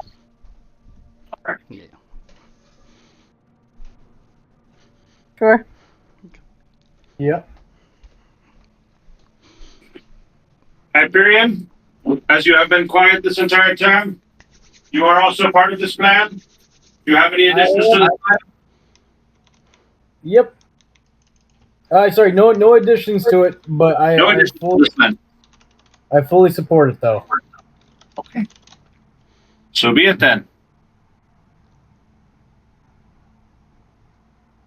Beer takes a moment to relay the plan as she understands it up until this point, and what there is to do and what is needed to progress from here. After this brief recount, he thinks for a moment before he goes, So, what you require from me is 3 things. An item for communication over vast distances, and 2 casts of a very powerful gate. Yes. Essentially. And in return, I lose a magic item, 2 of my highest level spellcasts for the day, and you abscond with the most powerful magic artifact in the plane. And we have entertained you for an entire day. So also you then get the God of Nothing that much more fully formed. Oh, sure. The angle where I said this is an act of utter philanthropy on my part. You are a generous hellspawn. This works well.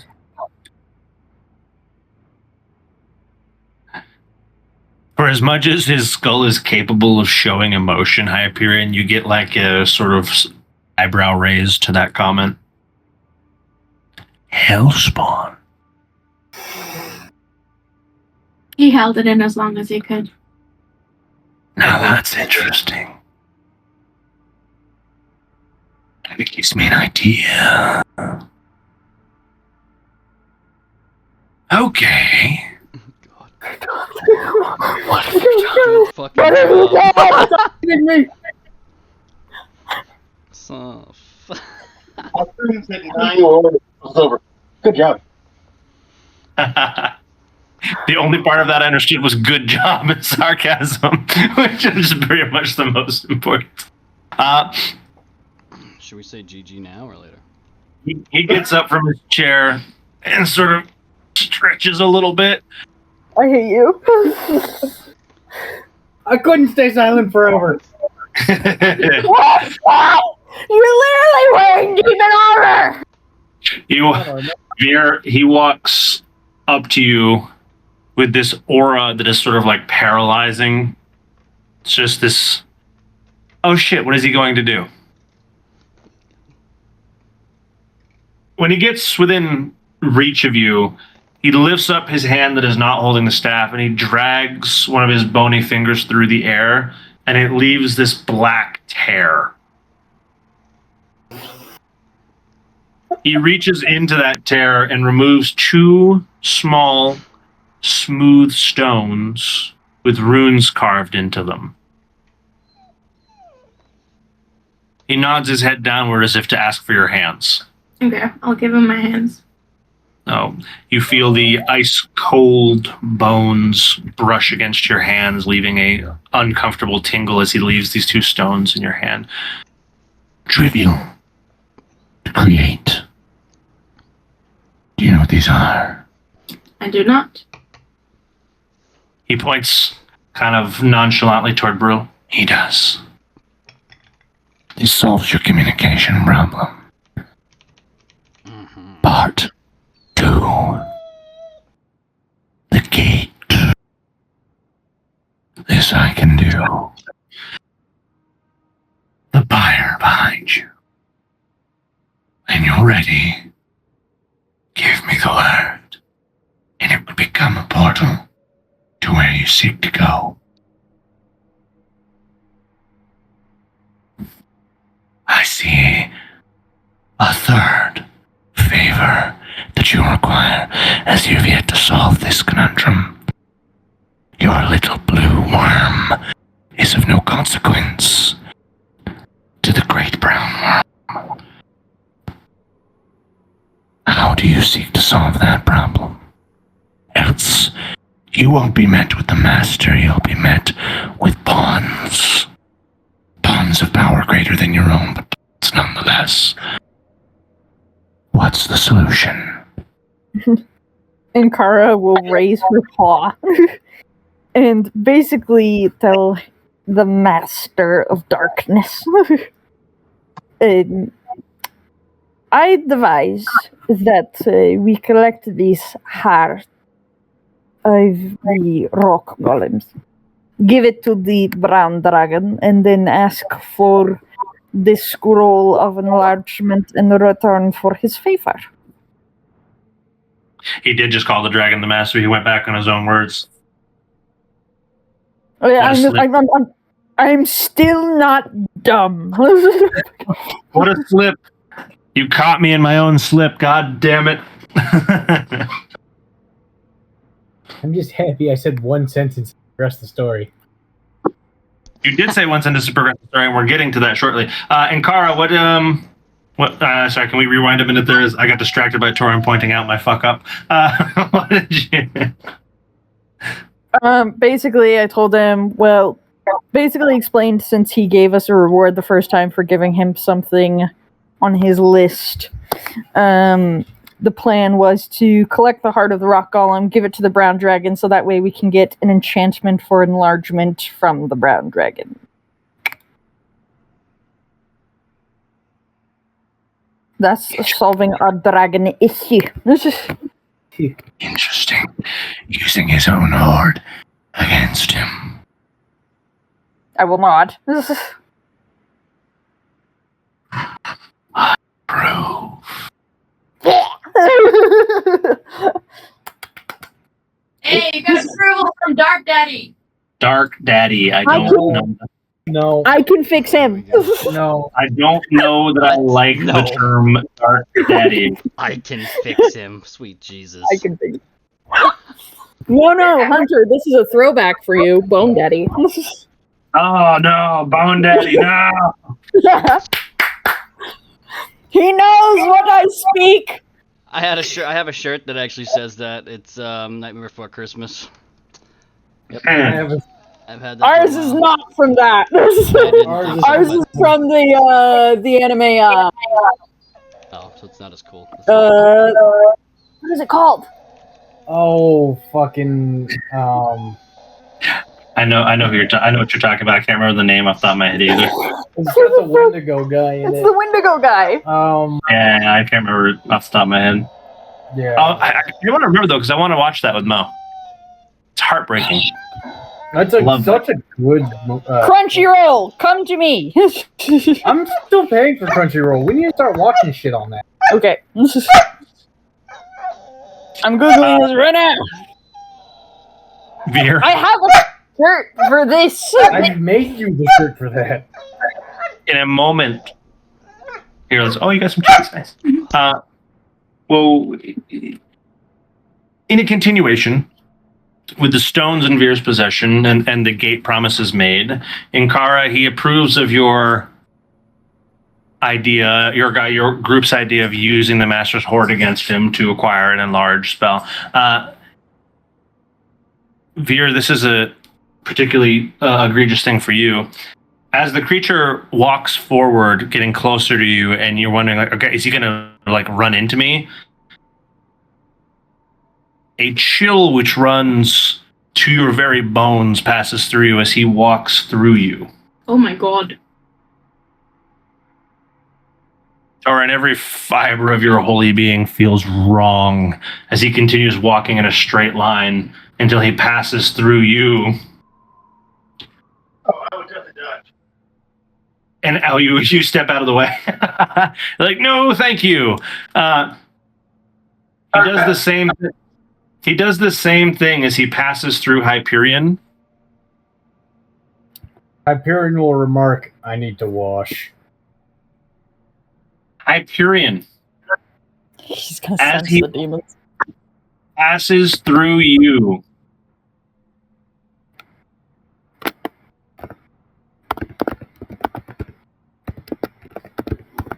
Shit, do I still have demon armor? I thought I got rid of that. No, you still have it. He's going. Oh. Can you put it over there, though? Why? 'Cause I don't want it.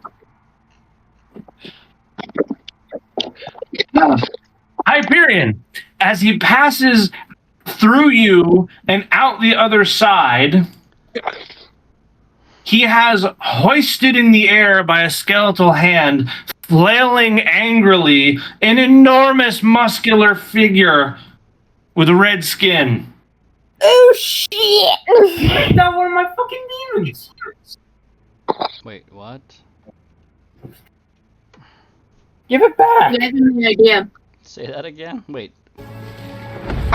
He walked clean through you. Torin sidestepped. He walked clean through Hyperion, and on the way through Hyperion's armor, he seems to have extradited one of his demons and is now hoisting it up into the... Oh yeah, he still has the demons. I forgot about that. He's just not the race or whatever, right? Right, still the same. I'm not undead anymore, but I am still a demon knight of sorts. So he hoists this creature up in the air, and it's just flailing and screaming obscenities and fiendish, which only Hyperion is understanding. And you watch as he lifts his staff up with the other hand, and he delivers a mighty bonk to this creature's head, and you watch it get compressed down into a red sphere.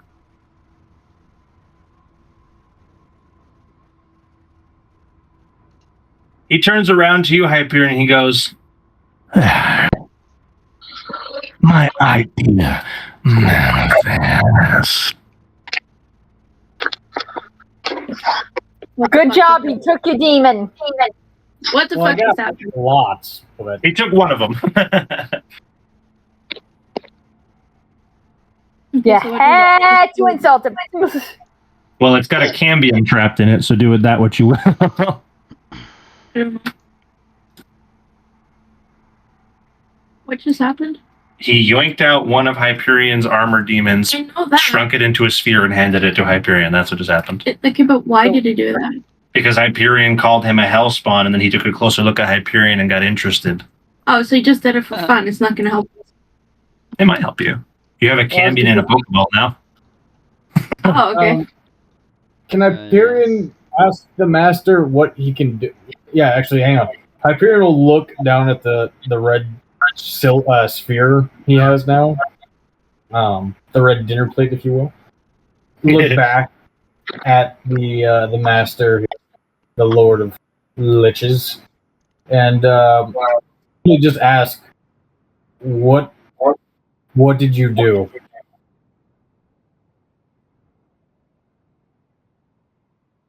I helped. I generated a soldier. In your coming battles, use him wisely. Interesting. Hyperion will begrudgingly nod in approval, say thank you.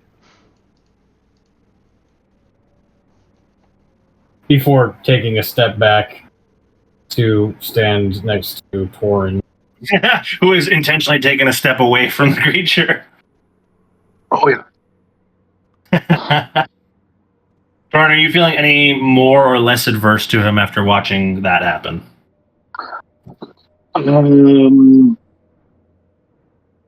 Not so much more averse, but more intimidated.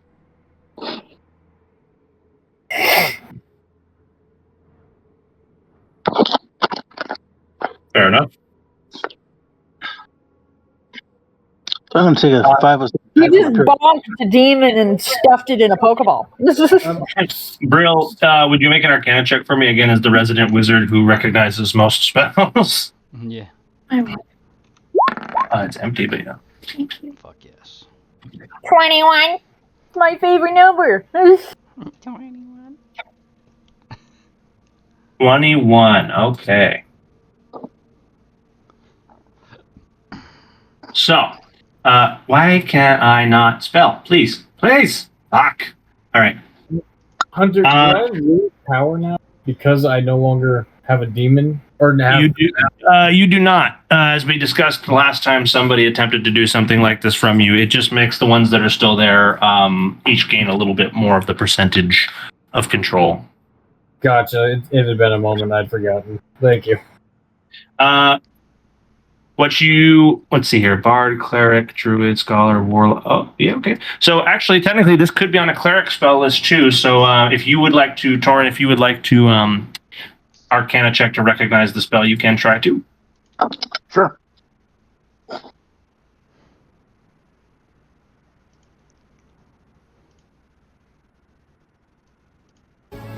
Really, you definitely got it. I just want to see if Torin is going to get it too. Okay. Torin doesn't catch on quite as much to exactly what the spell is. You recognize some of what went into it, but you're not quite sure what went down. Brill, you watching pretty closely out of interest. You piece together from a distance, again, a spell that is a little bit higher level than what you're capable of, but that you know pretty well. This is some kind of application of planar binding.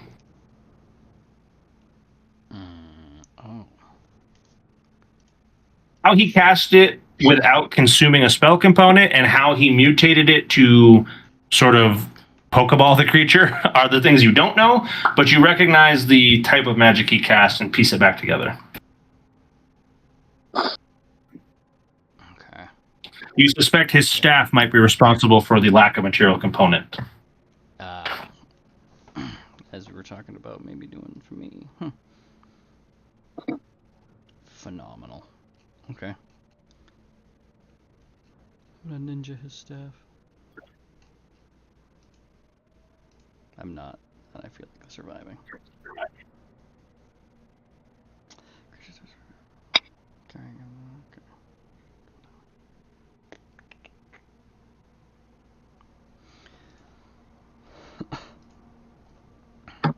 So, let me, as I just require magic.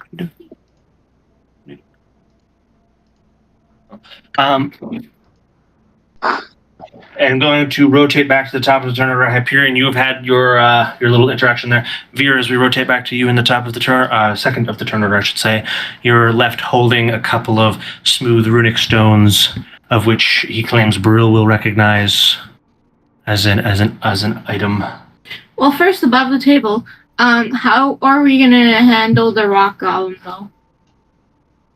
Since we don't have the amber anymore, unless we go try to mine some more, or find like another rock if we want to still negotiate for the heart, unless you guys want to kill him. I mean, the idea of saying, "Can we please have your heart?" always seemed kind of like a low odds play to me. I think we just go, we kill it, we're good.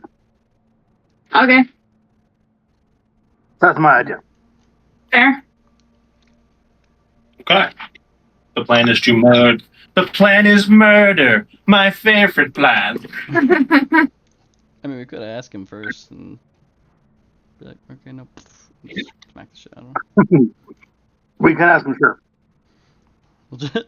We'll attempt it, and then with a low chance. But who knows? Might just say, yeah, sure, here you go. It regenerates. And it comes back.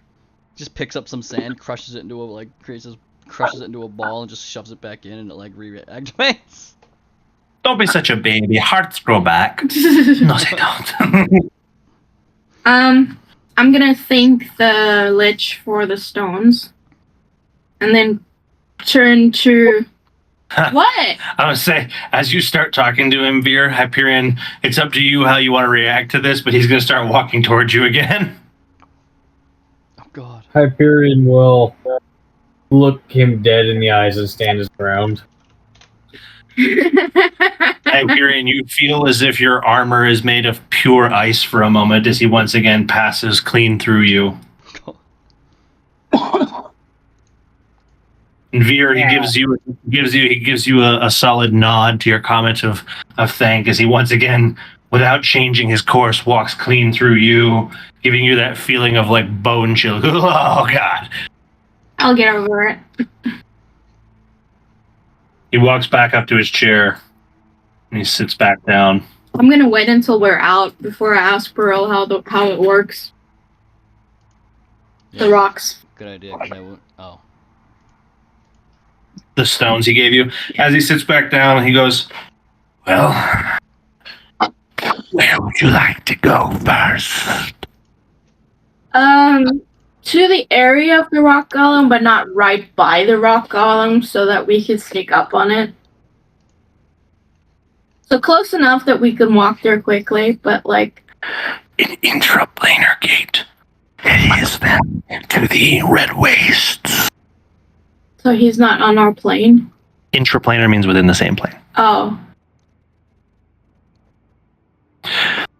It's a much easier to do than extraplanar gate. I'm gonna say please and thank you. Little follow-up question. Not to be semantical here, but how do you intend to get back to the tower? We did not think that one through, so thank you for bringing that up. Well, okay. Go ahead, Brill. Do you have thought? Well, your skeleton, after I assisted in the helping them get that amber chunk they came back with, he gave me one of those scrolls. Are these just readily available to reopen and come back?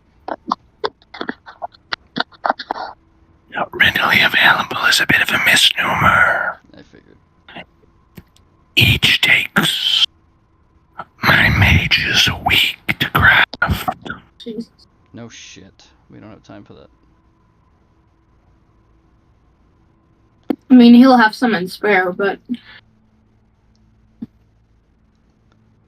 You are driving a harder and harder bargain, requesting yet another resource from me. we're dead. He didn't say no. Maybe, This is true. Maybe we can. I don't know what the dragon's lair would look like, but maybe we can find something in there we can bring back or something. No.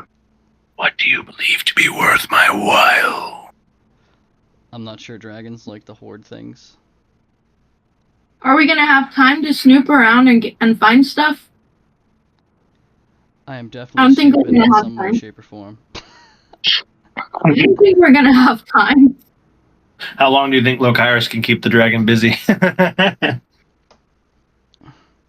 How fast do you think we can run? Hyperion will just tilt his head silently towards Sankara. I turn to Torin and wait, who has the fancy fast running boots? Torin has the ease of movement boots, I think, right? Yeah, I turn to Torin and be like, I may have to borrow your shoes. Oh, that is totally okay. Didn't mine make terrain easier too? Yeah, I can't remember. Off the top of my head. I'm gonna have to go look.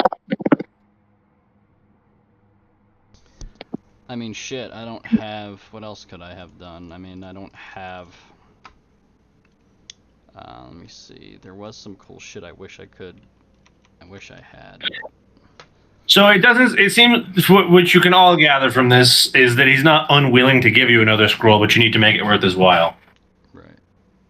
The scroll for I did planar things he travel or whatever. wants to.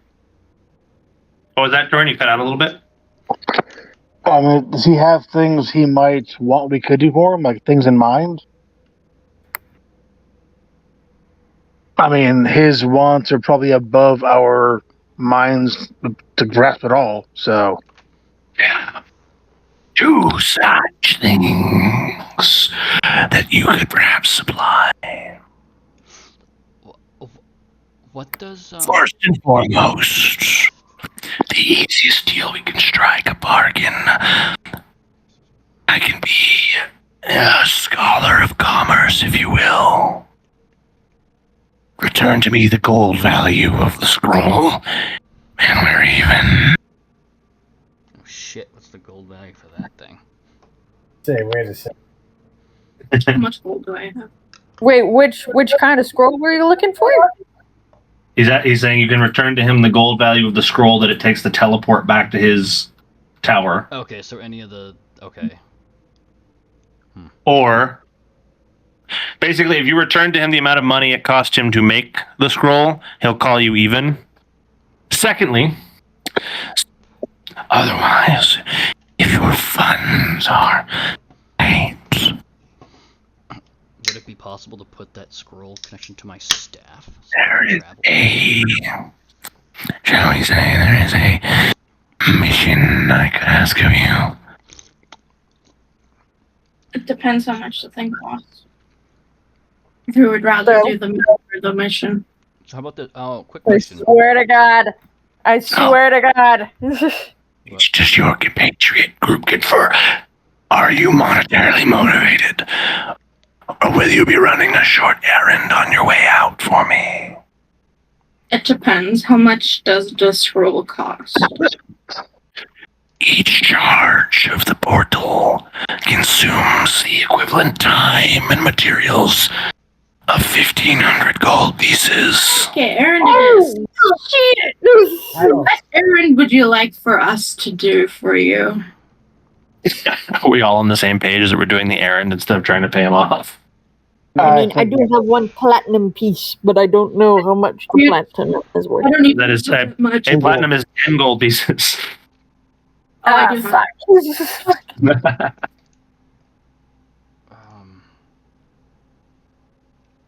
Okay, so what? So what are we gonna do differently? We're gonna try to find. What He is gave this? you. Well, What is this we're all side in agreement. quest? We're all in agreement. We're taking the mission. Then is what I'm hearing.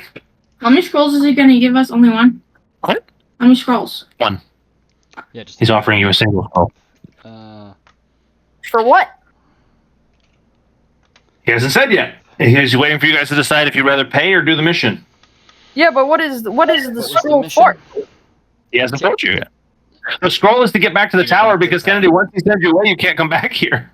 Yeah, I was gonna say I could smash the scroll into my staff, but I don't think I want to. I don't think your staff has the capability of absorbing spell scrolls. It's not strong enough. At least that level. I think we were talking about like certain levels. Eventually, maybe if you keep it long enough and attune to it after a while. Yeah, we were talking about like maybe. Okay, what is this mission? I have a feeling I know what it is. Come on, what is it? What's the mission? Did you have something to say here? No. Okay. Also, yeah, what was Torin's boots? What do they do? They make traveling in sand easy terrain, so any difficulties that would. And I think Veer has a copy of these boots. Mine didn't say it's only for sand. Veer has similar boots, but Torin got in a trade from Mixopedalic a pair of boots that make all normal sand hazards easy terrain. So if I ever He got it from Zibblegin. If I ever got a Zibblegin. first level Expeditious Retreat, I could cast that as concentration. That's true. for him and Expeditious any of Retreat us. would also be a really good add-on to this. So after multiple people asking what the mission is going to be, there's a small chuckle from the throne. Well, since you seem to be adept not at fetching.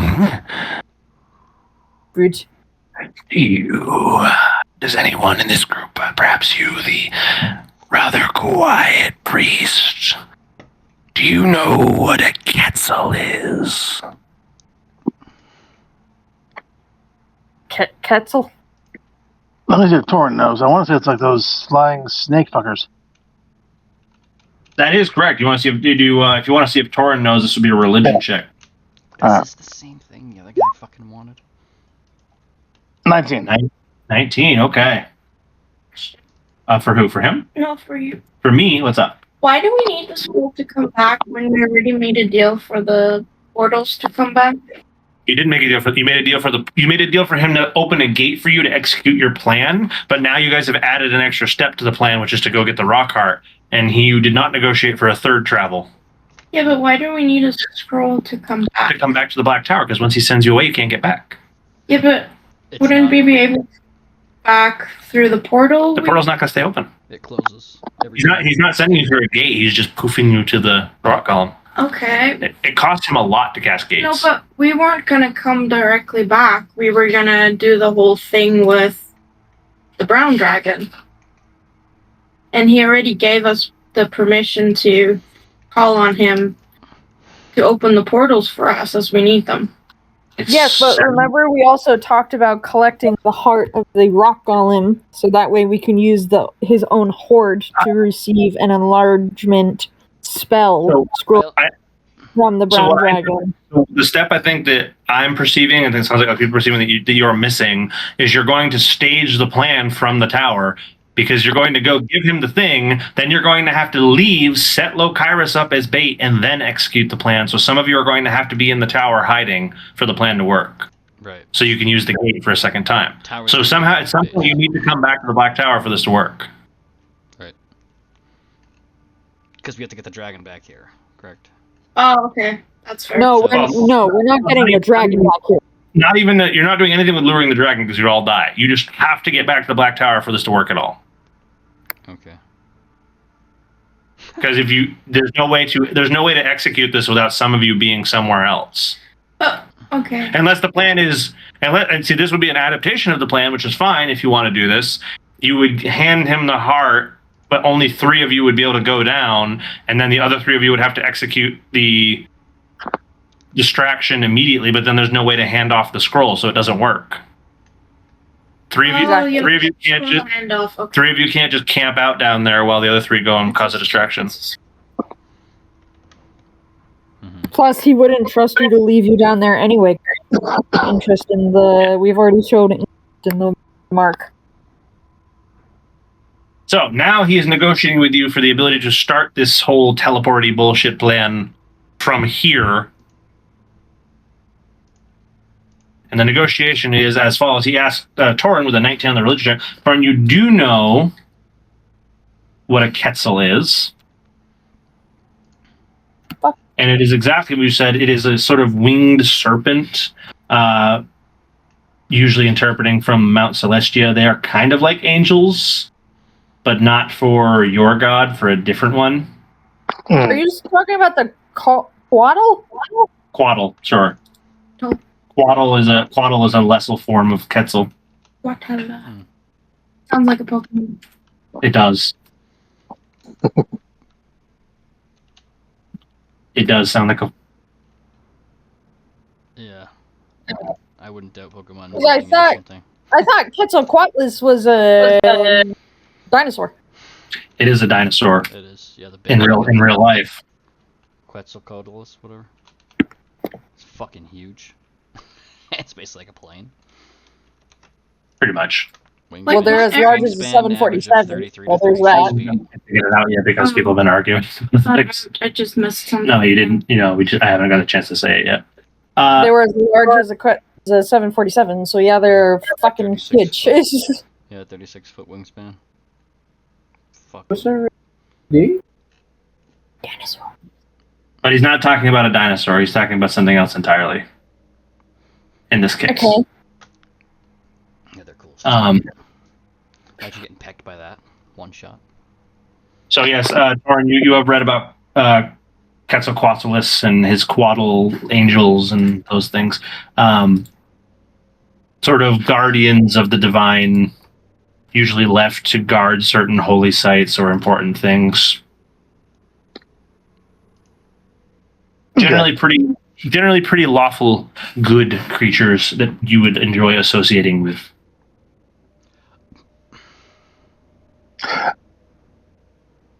I will relay that to Ankara. So I'm answering his question. I'm not talking to him now. I mean, you can talk to him if you like, or you can walk over to Ankara and relay this information. I'm going to stand where I am, but just speaking to her, knowing he hears it too, but it's me when I'm not talking to him though. Okay, so you're talking to Ankara just sort of out loud here and just kind of relaying what a Quaddle actually is. Yeah. Okay. Fantastic. So, and to all of you, this is starting to sound a little familiar. As one of your tasks from the master was to steal an egg from a koala. Not just any egg, the egg that was promised. Promised egg. Now the creature before you, the skeleton man, is going to continue on with his statement. Well, such creatures possess a few things of interest to me. Swear to God, if you also want to say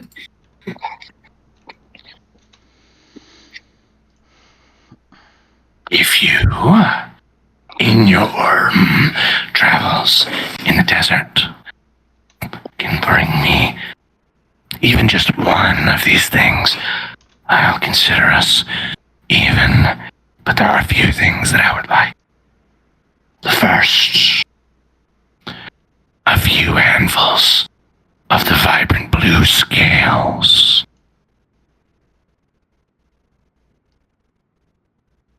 Okay. Blue scales. The second, a vial of the divine venom coursing through his fangs. The third, and coveted most of all, worth the most to me, is treasure.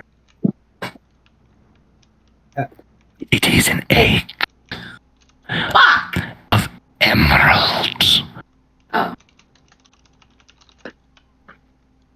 Housed within a small divine spark. He will not part with this, not willingly. But I'll pay handsomely. Far more than just a scroll.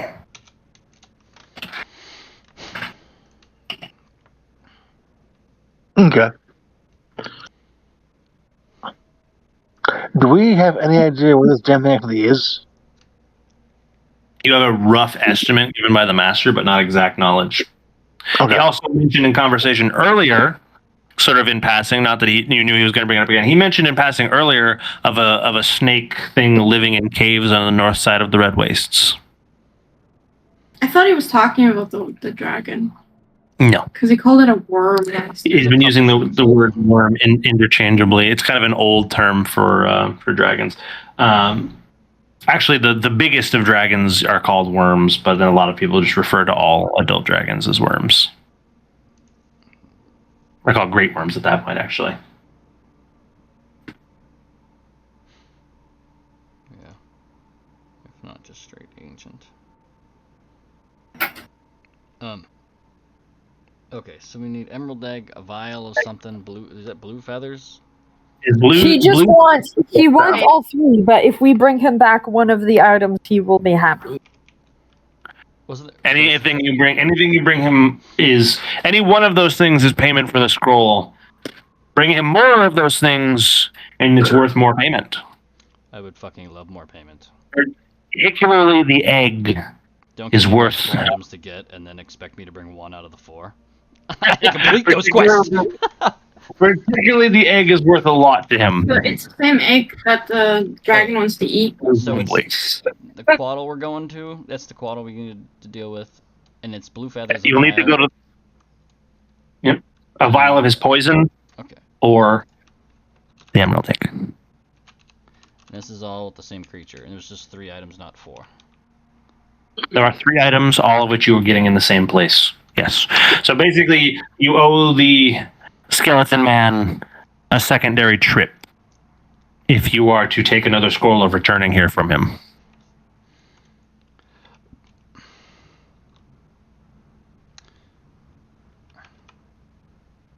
As he kind of gestures to you, he goes, "Do we have an accord?" Yes, we do. And Veer speaks for the group for a moment as she relays, "We do in fact now have an accord." If nobody is going to argue with that statement, then the skeleton is going to let out one of those cold snaps again, and there's a creaking across the obsidian floor as one of the skeletons walks out of line. Torin, you're the closest thing to him, unfortunately. So this creaking pile of bones walks up to you, and its shaking hand reaches into a little pouch and pulls out a piece of rolled up parchment that it tries to hand to you. All right, Torin's face looks revolted. He takes it, but you can tell he's like doing it really unhappily. The creature then rotates on the balls of its feet and begins clanking across the floor again to rejoin its spot.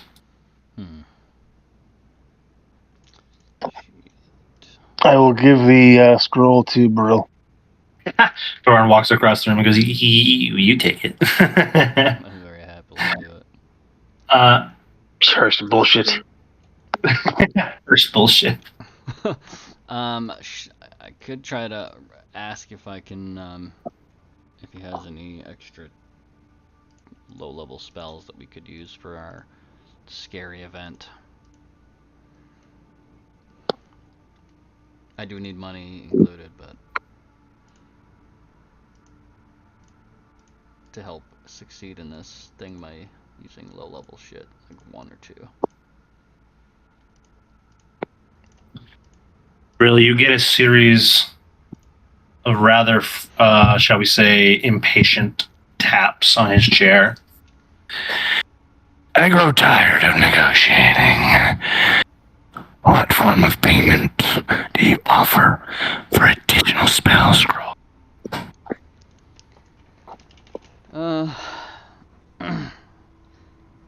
I could assist your skeletons again in some way, shape, or form, and more mining at some point, if you want.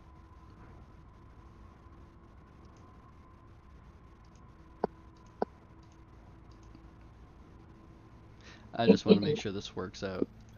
As the creature kind of taps his fingers again, he goes, And when you do, I will pay you then. Okay. Shit.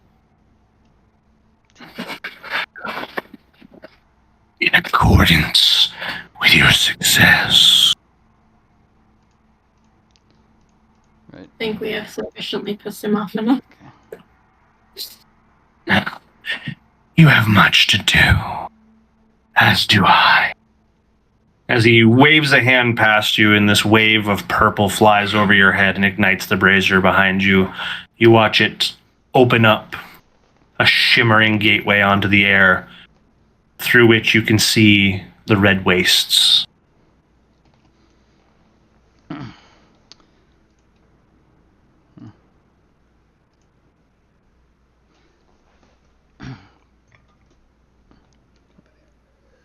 Suppose if you survive the next series of endeavors, I will see you when you're ready to execute your little heist. Let's just bro bow Beyond. and nod, bow, and say thank you for this.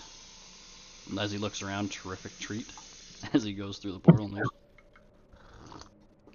Fantastic. Torn gets the fuck out of there. All right, you guys, one by one, peace out. Looks like Vera's at the back of the pack right now, just by orientation. Inkara will bow. Actually. Bow on the way out. Okay. As the last of you steps through the portal into the late afternoon sun of the Red Wastes, the portal shuts behind you. And what you don't hear as the portal closes is the skeletal man on the throne kind of murmur to himself, "What a fascinating party. This is going to be fun." Oh no. Shit. Oh shit. That doesn't sound good. Oh shit. That does not sound good. I guess we just take it one step at a time. It's gonna be fine. Everything's okay. We're fucking done. All right, you guys are dumped out. Doing Don't the Red worry. Wastes. Finally leaving. There's this collective sigh sort of automatically from everyone's lungs as you feel this like crushing weight lifted off of you, all except perhaps Brill, who is mildly unfazed by the atmosphere of that tower. But particularly Torin, and to a lesser extent Hyperion, just feel this pressure off their shoulders, like, oh Jesus Christ. Yeah, I take a minute to pray.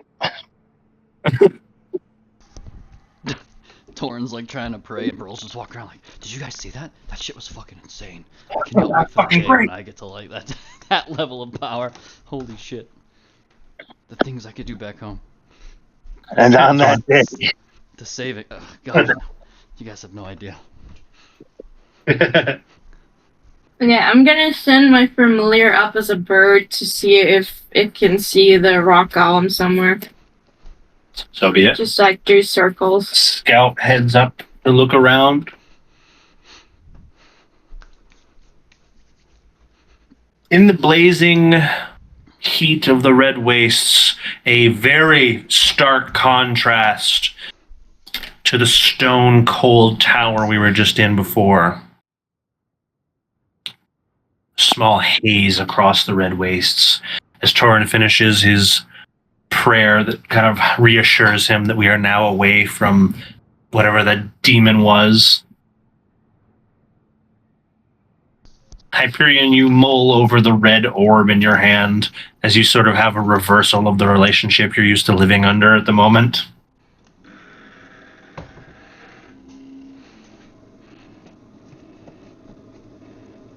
Veer, you feel far more connected to the world around you with your feet in the sand versus on cold stone tile, as does Ankara in her ranger origins, and Lokyrus just feels a lot more free now that he's not cramped up.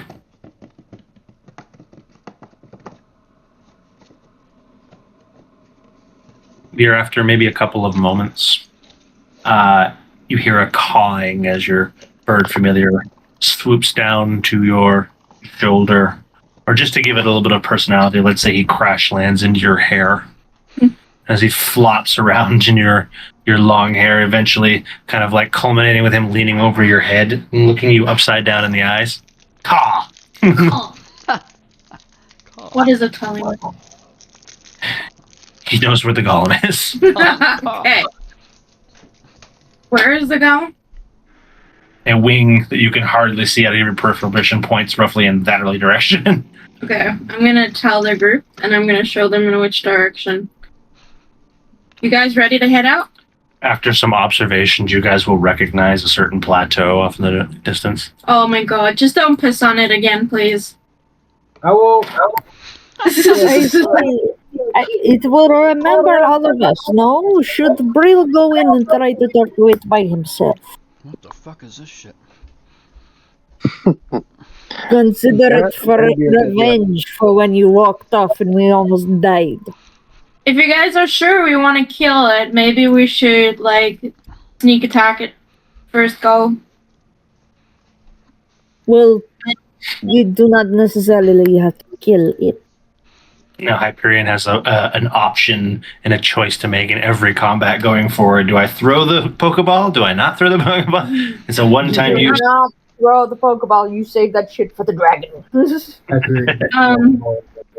It has that weak spot in its side, so if we maybe all shoot off something at the same time before combat starts, we could maybe weaken it a lot.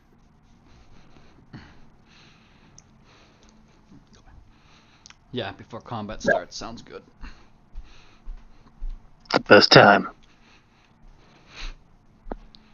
I mean, I don't have any persuasion or charisma, so I can talk to him and hope that I can do the best, but I'm literally just gonna be like, hey, yo, I'll take that. Okay. I'll take that off your chest real quick. Off of, out of, whatever.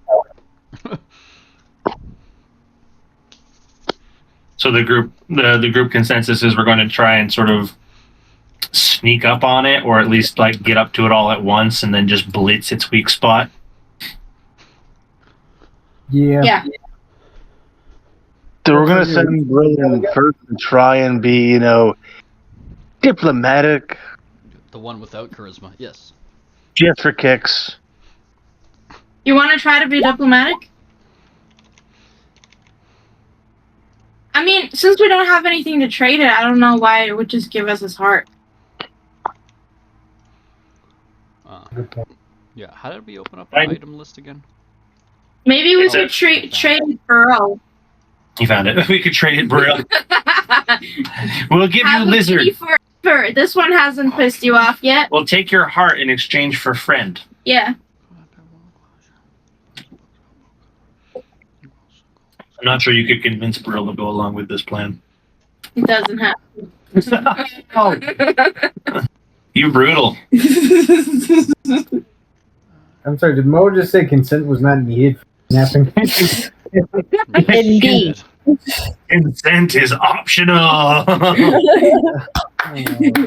Oh no. Oh no, what have you become?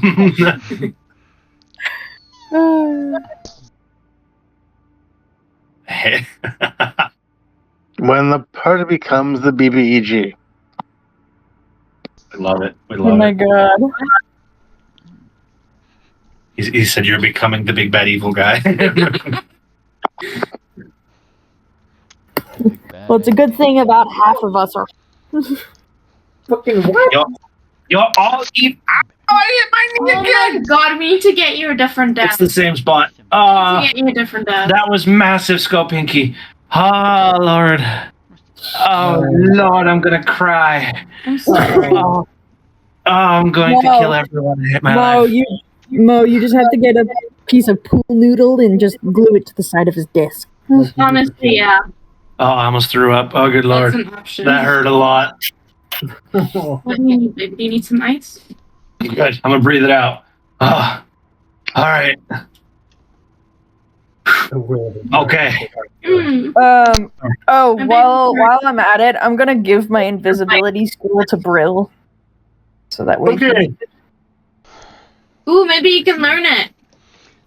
That is. Oh. Apparently, I yeah. to do it. How much do you need? I believe it's first level. I believe it is. Invisibility second level. Second level, that would be. Oh shit. 50 gold per spell level, 100 gold. Yeah. Yes. I think it's like what? 50 I have gold per 200 thing. It's 100 gold in 4 hours. Yep. Yeah. It's not necromancy, so I have a full time. If it's necromancy, it's half. Eat both. Would be. We never really figured out if the ink would lower the cost, but we didn't really talk. Technically, yes. Technically, well. It was a Let me know what you wanna do. lizard. That's why I picked it, because I was hoping it would maybe lower the cost a little bit for certain things, because I don't have to pay. It's like 10 Technically, gold per thing with ink or something like that. Technically, the infinite ink bottle should lower the costs. But since you do not have infinite paper, Yeah, I have the paper on me. That's pretty much it. I will do a 10% discount for infinite ink. So it costs you 90 gold. 90 gold and a resounding 4 hours of downtime to permanently learn that spell. Though Ankara has gifted you the scroll for when you get around to it. The way we love having a wizard, we just feed them all of our money and scrolls, and they just return with every spell that we could ever want. I know, there's no other wizards. And then you I just mean, switch it out as needed. Then Brill dies in like 20 sessions, and we're like, fuck! yeah. I mean, I could also exchange with people that might have spell books, but people like River. Oh, for what it's may or worth, may too. not. Did we ever identify the stones that Veer had? I was gonna ask Pearl once we're out. I see. Okay, so she's gonna ask Pearl. Fair enough.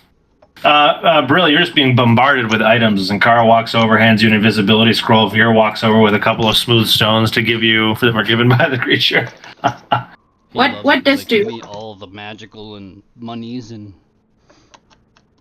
Brill, can you make an Arcana check to recognize the items that were just handed to you? I swear to God, if you fail this, we're fucked. Arcana. Which is why I gave him guidance. Thank the gods. Guidance? God. What you said? Yes, please. All right, so that was, 22 what, plus a d4. Yes, sir. I guess we can see what you get on the d4 there. It brings you up to a 24, a dirty, filthy 24. Brill, you take a moment to examine these stones and kind of understand the magic in them, and you come to recognize them as a pair of sending stones. Ah, yes. That's what I hoped. Fuck yeah. Okay. Who wants one and who wants the other? Okay, you gotta explain to us how it works first. I will Oh. give the word-for-word description of it here, just so you can. You may 24? send a message of 25 words or fewer to a creature you have met or a creature that is described to you by someone you have met. The target hears the message in their head, recognizes you as the sender if it knows you, and can answer immediately with another short message. You can send this message across any distance and even through other planes of existence. Shit, Oh, okay. they're planes, huh? Holy shit. Oh, yeah, sending Oh my goodness. spell does not allow other planes, but okay. Wait, can't we talk to our families then? Theoretically, if you use the sending stones to do that. Now, the trick is with the sending stones, you may send one message with them a day. Jesus. Okay, When so once the message has been sent, the stones become inert until the following dawn. So we have to keep it for when we need to give him the key to open the portals for us. Mhm.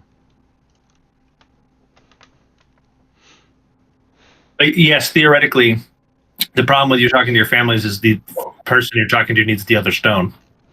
Oh, you didn't say that. How the fuck are we gonna talk to the other guy then? You're going to have to leave the stone. You're going to have to juggle them. You have one infinite distance message to juggle here. But then we can't communicate with each other and communicate with him. So how are we gonna know what portals to open when? It's going to be a lot of juggling. Communicating with the Lich is trivial because you guys are going to be black in the Black Tower if you do the Quetzal mission, remember? Yeah, I know, but we need to ask him to. Oh, okay, never mind. So then we leave it with Inkara. Yeah, right. Each group needs one of the sending stones. Yeah.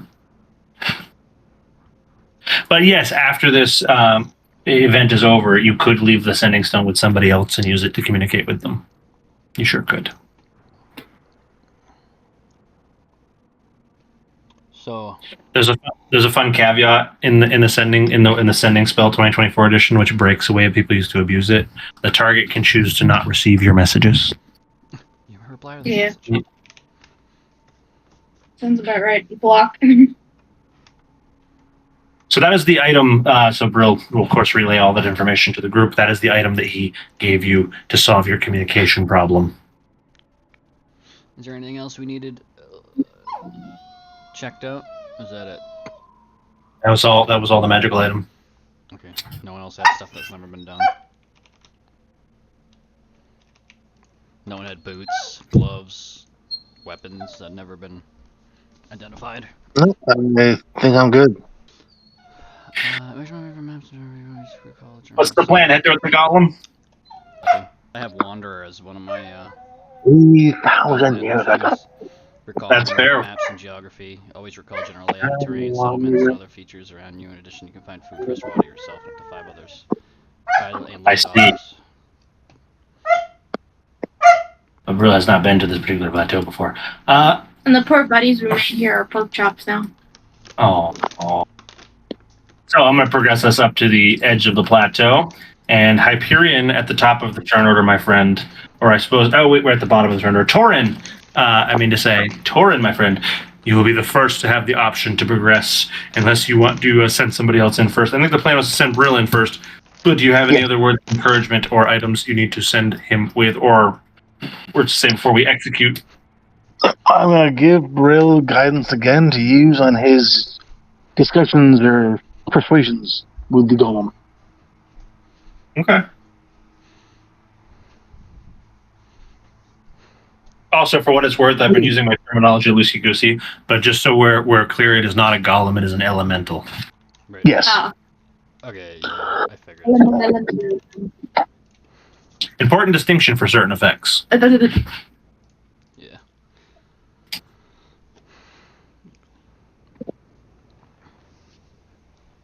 Brill, it falls to you then to be diplomatic as the rest of the group stays down over the hump. My hump. My hump. I swear to God, lovely lady bumps over there. Hello? Brill. Greetings? All right, bro. As you clamber over the edge and lose track of your party, you will see a large stone pyre hurled up sort of unnaturally off in the desert a little bit. Okay, so I don't have to make like a fucking nature check for this thing. It appears to stand out as it's kind of essentially semi-camouflaged on the surface. Alright, I got a minute for this guidance, so let's go. Running up to him. I know, I'm All right. coming. Brill is just darting toward the thing. Because we're supposed to surprise attack it. He's going to be diplomatic first. Oh. And if the diplomacy fails, you guys are going to clamber over the hill and nuke it. Hello, impressive being. Hey, Brill. Can you make me a perception check? I can't even know it's trash.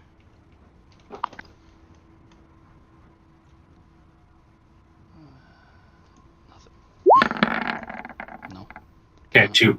And then secondarily, Veer and Hyperion, can you two make me perception checks? I'm pretty sure my whatever ran out and 2 won't help anyway, even if it's plus 4 o'clock. Not much guidance can do to fix a 2. No. Fuck.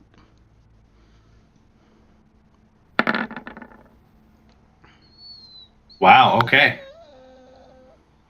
Flying under the radar with this one. Shit. And I have a +6 to perception. That sucks, too. You rolled a resounding 3 on the die. Every single one of you managed to roll a 2 and 3 on that fucking d20. Oh man, if this combat kicks off, this is gonna be great. Yeah, but that's with your +6, so your d20 was a 3 plus 6.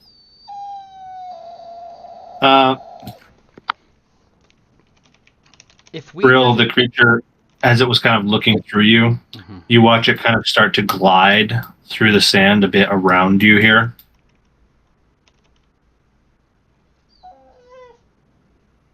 As it seems to only be halfway paying attention to you as it slowly crawls its way toward the edge. Oh no. The fountain is over there.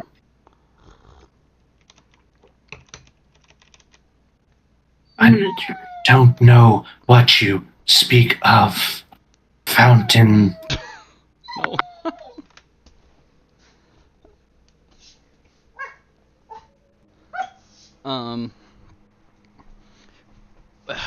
If we were to, even if you were to allow us to take the core, would you die? Would you go back to your plane? Would you just fall apart? Would you be able to make another? Like, how would that? all things true.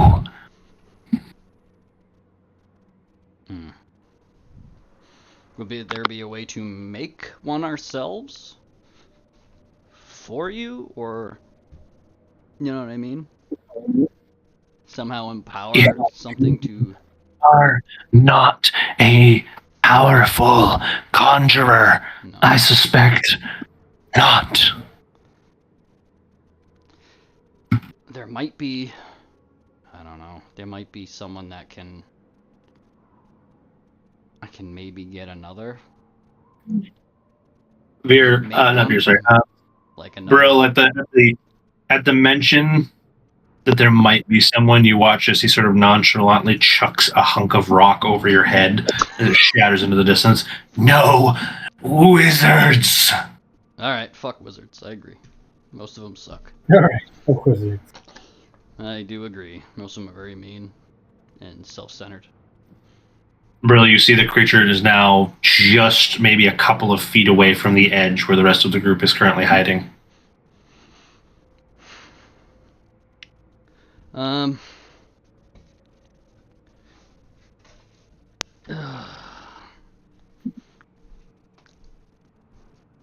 Is there anything I can do for you? To add to my list of my to-do list. The creature takes its hand and kind of sets it into the sand. And you feel these very rhythmic through the sand as it looks over at you with a very deep frown and its scowled eyes, Brill, and goes, You can speak. Who are they? Wait, what? I'm gonna do something risky. Veer wants to try something risky. Veer, what do you want to try? I'm gonna. I didn't hear what Hunter said. That was like breaking up. I'm gonna walk up the hill very, very slowly. I'm gonna say, and I'm gonna put my staff down. Okay. I'll repeat what I said as Veer's explaining to me. He gave you this very rhythmic. You said, "What can I do for you?" You said, "You can explain who they are." I'm guessing he's speaking about us. Right? The implication is these people about you. That's At this point, yeah. That's Veer, him being this close to the edge, and you hear not but like rumblings and the sound of creaking rock.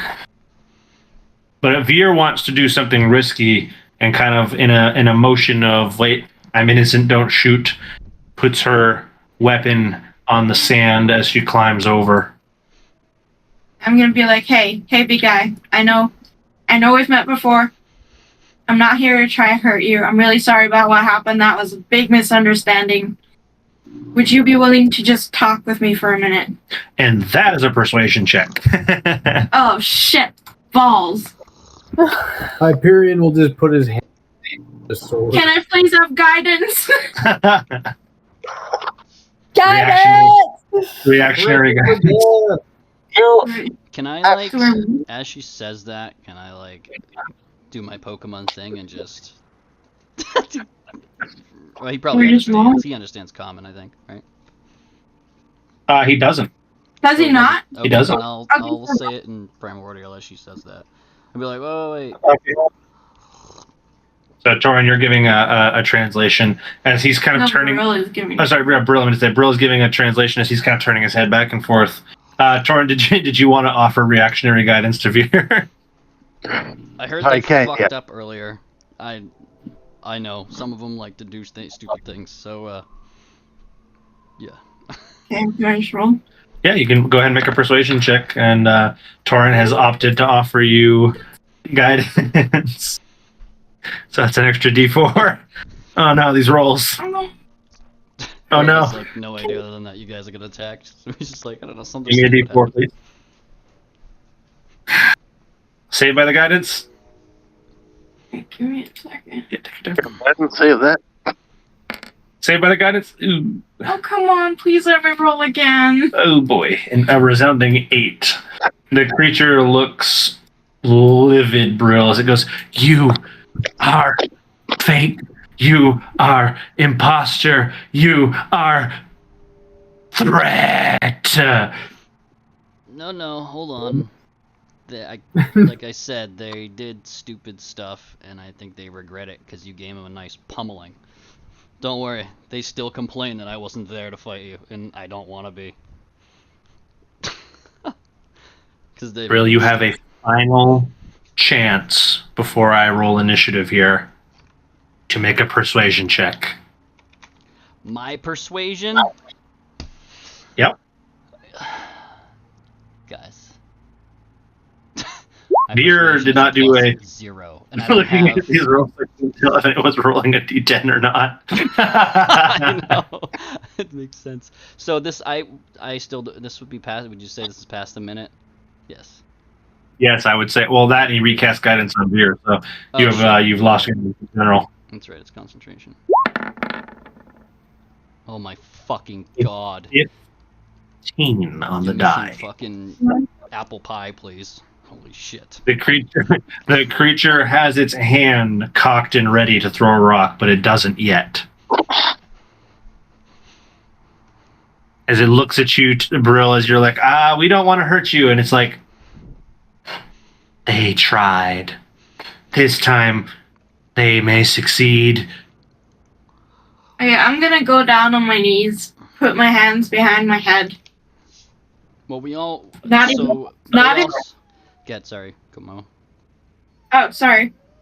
No, you're. So, I was just gonna we'll start reiterate with- the point that we all want to get rid of the dragon and stuff like that. And it was a mistake prior again, as we're. Then she can go on. So Veer gets down and kind of like gets herself in the most like I'm not going to hurt you position she can manage, where it's like I have no capability to harm you. And I'm just gonna say, like, look, it was really wrong of us. We're really sorry. We felt threatened. I know we started everything. We're not always the smartest people. We make mistakes. We're really sorry. We're not completely bad people. We just make mistakes sometimes. And then I'm gonna say, like, we're not here to hurt you. We're not gonna hurt you. Okay? What he said is true. We do need an elemental heart. But we need it for the greater good. We are not from this plane. We came from other places, and we're stuck here. And we are trying our best to, A, get back to where we came from, and B, prevent everything from getting destroyed. And in order to do that, one of the things that we need, the dragon has. But in order to get into the dragon cave and distract the dragon, we need to give him an elemental heart. So we can take the thing that we call a word or a rune. It's a powerful magical object. And I'm going to explain to him how it works, like where we're trying to piece back this thing, this person, this thing, to like stop the chaos. So Brill is doing his best to translate for you here, as the creature does not understand your language. Yeah. As Brill is giving the best interpretation he can into primordial, the creature looks disturbed. You can see its facial features kind of bend into a look of confusion and sort of misunderstanding. But as its rocks grumble through your speech fear, he goes, "I'm sorry, little ones. I also wish to survive." I personally hope you do. I didn't learn this Pretty language to just have your kind be killed off. And everywhere we see. A poor can be restored, but I will be gone. Is there no other way to get around that? Nothing we can do? I know you're not a fan of conjurers, but there's any way we could try to do it elsewhere to make another that you would know of? No wizards. I agree. Fuck wizards. And it has been. I mean, they don't have to be all wizards. I mean, I don't know. I don't know. Is there another, like, elemental that's just as powerful to do such things? Not here. On, I'm guessing your plane.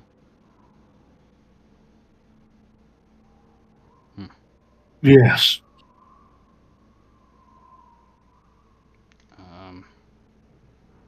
Damn.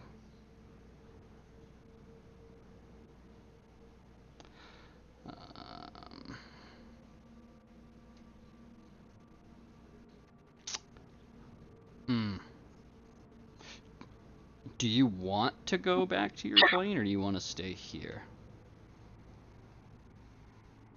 Yes.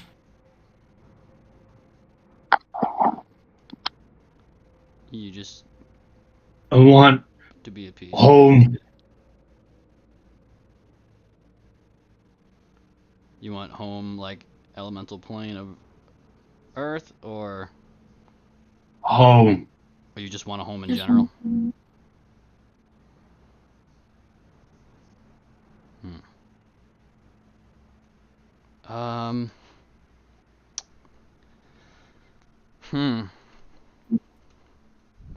Is there another rock elemental that you maybe hate?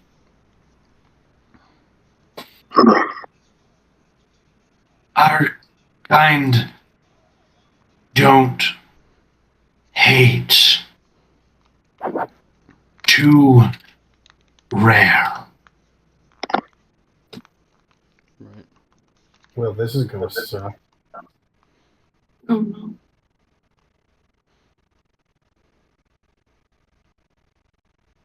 Wait. Doesn't this map reset once we leave? Like, won't No. he be back? No. Shit. The forest was stuck in a loop. You have no evidence that the desert is. Ah. Okay, I'm gonna ask him what his idea of a home is. Is your idea of a home to be with people? Kind people that would always carry you with them? Home is peace. Yeah, I just Storyal. want. What if they can get Can someone along? explain to him that if he returns to stone and we kill him and take his heart, that he'll be at peace? That's a little fun. What? If we kill you, you'll return to the earth. Here's an option. Could he? Yeah. What if you would be willing to give us your core, we would carry pieces of you around with us and bury them in different kinds of soil, different kinds of locations. On this episode of D&D, Spreading Invasives. So you would find some peace, and we would each carry a piece of you for ourselves, a small piece, to remember you by and to carry you with us wherever we go.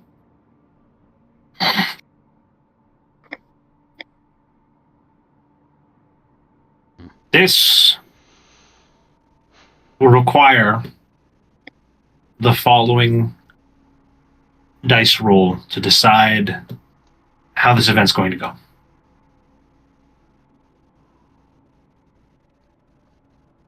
Veer is going to make the ultimate persuasion check. If you succeed, he may be willing to accept your plan. If you fail, this is the point where he will choose to protect his own peace. Oh God. What if he was? So he seems to just want peace. What if? I don't know if this would work, but what if he could join at least that peaceful town that we were at. If he's not aggressive and he can just relax near. Right, how does that help you get his core? No, I know. That's why I'm trying to figure out if maybe that. I don't know. Maybe that. So the implication is the removal of his core will not destroy him outright, but it will destroy the personality that he has cultivated. Could we put it? So once we take it, it's kind of like we're carrying the personality with us. No, once you remove it from him, he's gone. His whole He's thing dead. It's no like putting it back in and. Not unless you're a very strong conjurer. Conjurer, yeah. I mean, I don't know what even. Right. Can I get another? Is it possible for another? What do you call it again? Another what? Thing where Torin does the thing. It's up to Torin to give you reactionary guidance. I'm assuming they can hear you talking to it.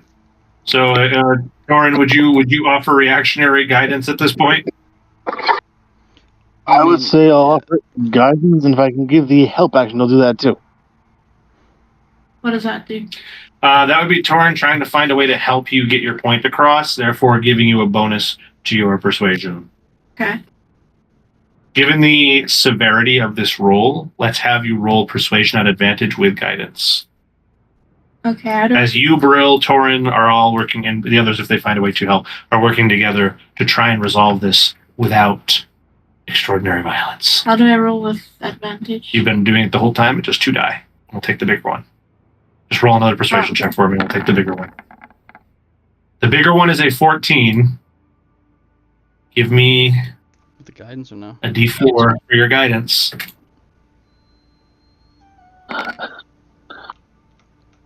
And is it inspiration? What's that? Oh, inspiration. Do you have any inspiration points? I don't know. I don't know that you do have any inspiration points. Can I give her mine? Theoretically. What if I roll worse? Then we keep the 17 you've already got. Oh, okay. Then that's fucking D&D. Yeah. I'm going to say yes, you can donate your inspiration points. If you would like her to have a third roll opportunity. Sure. Okay. I mean, roll. Yeah, we're going to keep only the first one. So your third roll ends up being a resounding 12. So 17 is your highest number. Good enough. It's not the DC I had set, but I'm going to roll my own shadow die here to find out if I should give it to you guys. Your 17 causes him immense pause as he considers what you offer as a form of peace. And he considers if he finds that to be true. Really, he looks to you, noticing that you are the translator for all of this. Can you promise to put my body at rest? I wish to join the sands. If that's what you wish, I can do that. Promise. Swear a primordial oath.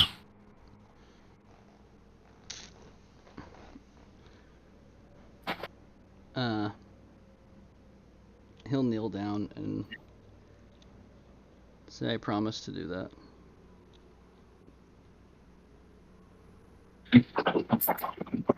I will not betray you in what you request. Veer, he turns around and he gets very close to you. As he lifts a spiked rock claw up, you think he's going to take a swipe at you, and in your current defenseless state, you're like, oh, I'm going to die. He plunges his own fingers into his side with this crackling sound, and he tears out this large topaz gem. And the rocky form before you crumbles into a loose pile of stones with the hand outstretched, the spherical topaz in its fingers. I'm gonna take it gently and just say thank you for your sacrifice.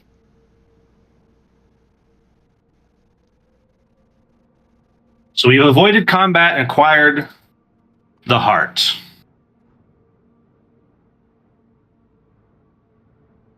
Brill, you feel at the very core of your beings, you might say the bones of your being compelled to help spread the stone chunks around the desert.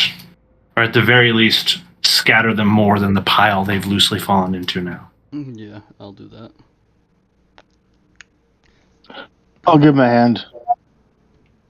Me Okay. too. Doesn't kind of like it's a passing. Yep. Rites of passing is pretty much what this is. And Kara and Hyperion, do you guys want to assist in this endeavor? Sure.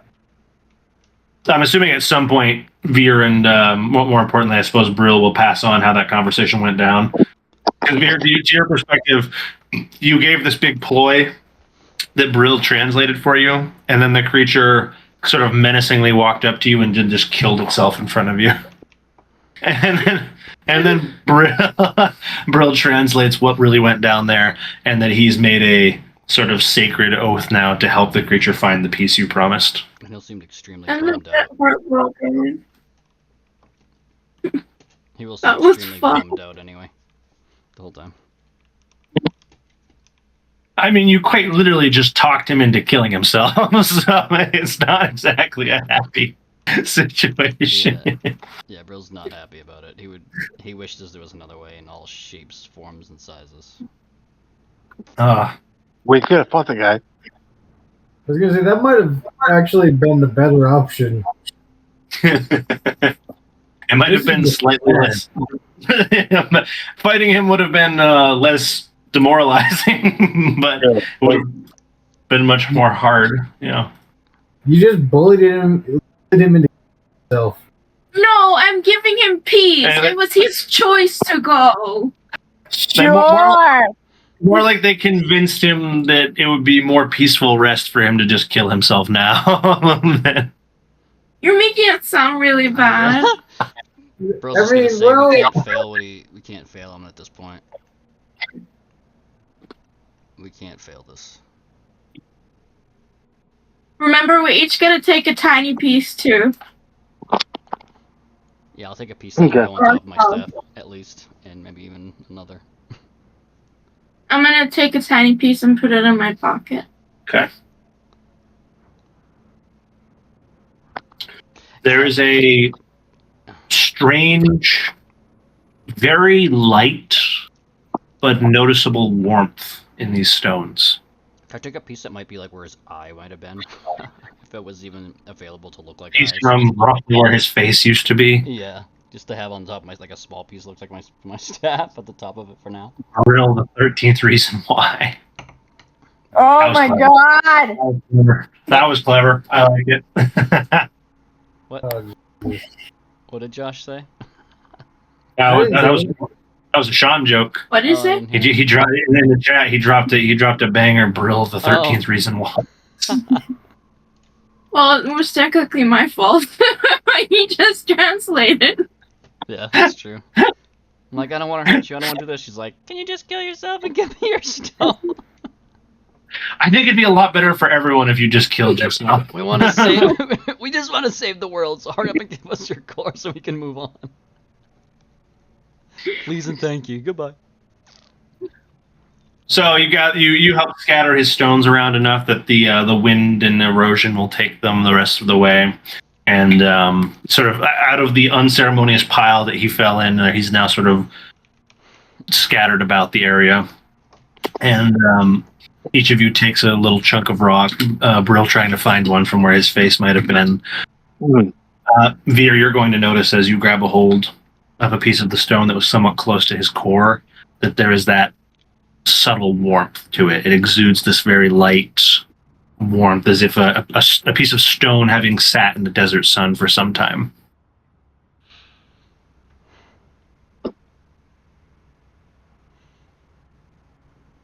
Call it a warming stone, if you will. I'll take two. And with that, the group has acquired the Earth Elemental Core. Holy shit. Is it gonna stay warm forever? Probably not. Oh, It's not really four? certain. I don't know. It's not really certain how long the stone will give off that exuberant warmth. But for the time being, it seems to be continuing to do so. It doesn't appear to be cooling off as you hold on to it.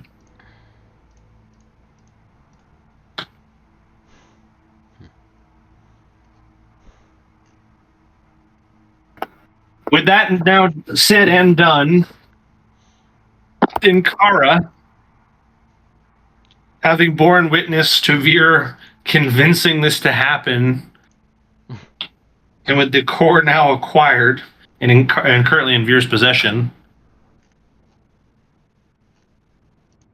do you have any thoughts on the current situation or any guidance for the group as to where we go? And Kara's just gonna slowly have Kai move away from her. As she slowly moves around Veer towards Torin. And Veer, you're gonna see Ankara whisper to Torin. Be like, she's very how do I put this? Terrifying. Yeah, horrifying. That is twice today that she has either recommended kill themselves, murder, or just downright had them suicide. Wait a minute, wait. Was there another instance of Veer convincing someone to kill themselves that I forgot about? Yeah, wait a second. Well, she said something in the throne room that we're all like, what the fuck is wrong with you? Oh yeah, you wanted the dragon to be tortured? Yeah. Yeah. Oh, yeah. We were just like, we don't fucking, I don't, you know, Kara- I know she's a druid, but I'm a druid that believes in life and death, okay? And Kara is just over here like whispering to her ears like, that girl is dark and we have a necromancer on our team. Yeah. Seriously. What about that going on?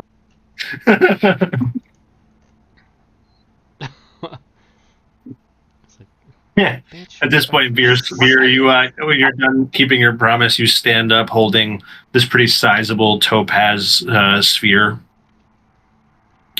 Inside of it, you can see this swirling radiance. It's kind of moving around like a foggy liquid inside. I'm gonna bring it to everybody and show them.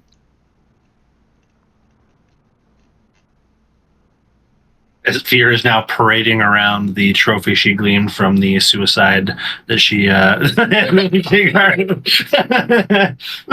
at everybody. I would do it respectfully so everybody can honor it.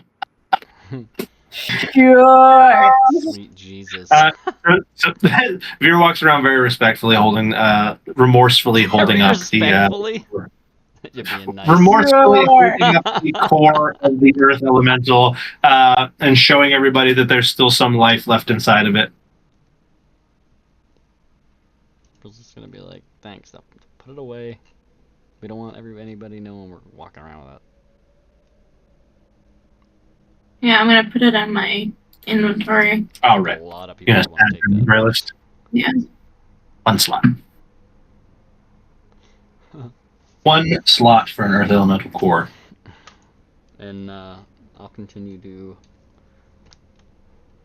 And whoever's holding onto the sending stones, those are also one slot. Oh, I had them. Ooh, are you gonna give? Oh well.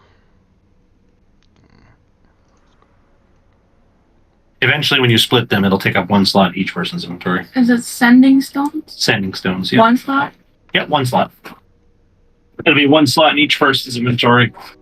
For now, it's just one slot in yours because you didn't give the other one to anybody. Okay. With that concluded, it falls to an Inkara whispering in Torin's ear, that girl is dark. Wait till she starts raising fungal zombies from your enemies. Yeah. Or us. Or you. She needed to kill you first. Well, it'd be a shame if Combat goes, "Aw, I really liked him. Let's bring him back." Holy shit. I think that's a meme that I've seen before. Yeah, it's the necromancer. You have my bow, my axe, and your brother. Where's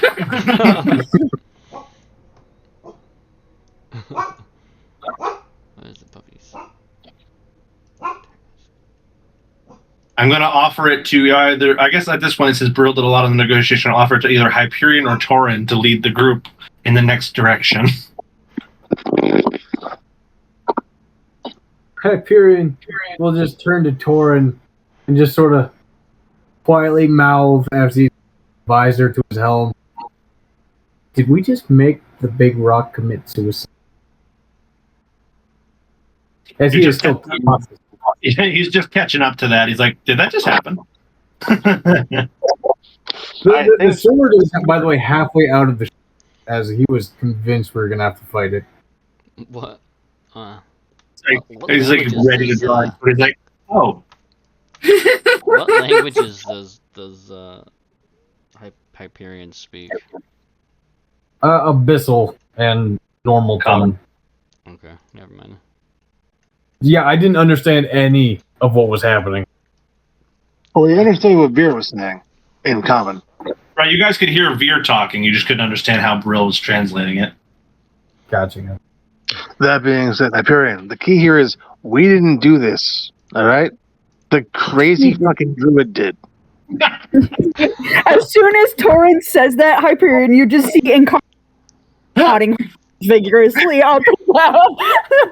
We were just standing between you guys. If you look over, you'll see. And if you look up on her shoulder, you'll just see Kai just copying and Kara just furiously nodding. Veer's just standing between you guys holding the core like, I'm here, what the fuck? Just talking shit about her while she's right between you. Just remember, the crazy fucking druid that did that. That's me. I said what I said. Oh, that's me. I will drop my visor grid and cock my head so slightly to the side, and keeping direct eye contact, slowly make my way around. That's what around. This is just a meme now. Everyone's just afraid of Veer. Just looking around at everybody. Oh. I'm just imagining us like in the future. We're in a village and we're trying to intimidate somebody in like a bar setting. We surround her and we point at Veer and be like, "You see that one? She's so dangerous. She can talk you into suicide." Don't make me get the druid. Her charisma's not even that high. She's just fucking terrifying by nature. Just, you have a 15 in charisma. You are just fucking terrifying. Yeah, pee break. All right, bathroom break. In the meanwhile, you guys can discuss where you want to head next. I like this bit of canon lore that Veer is just this very innocent like druid on the outside, but every time, like the longer you know her, you're like, this girl's terrifying. This motherfucker can convince anyone to do fucking anything. She is creeping over this line, and I don't know what's happening. I'll have you know, by the way, that 17 was lower than the DC I set. But it was close enough that I checked on my end. Like, I rolled a counter persuasion check, and my fucking golem got a nat 1. So the fate wanted this to happen. Shit. That's crazy.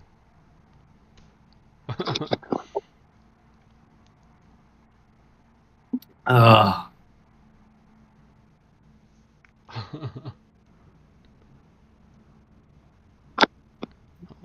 shit. So where are we headed next? Because I thought that was going to take the rest of the session. I did too. We did. I was ready to be throwing rocks at people and burying under the ground, and like, nah, it's just that it's was over. cool as fuck. Maybe I'll have to learn conjuration. So, wait. What's next up on the list, too? We have the core. Technically, you can go to the. Technically, you want to go get the quaddle egg, or at the very least, if you don't get the egg, you need at least several handfuls of scales or a vial of venom from the quaddle.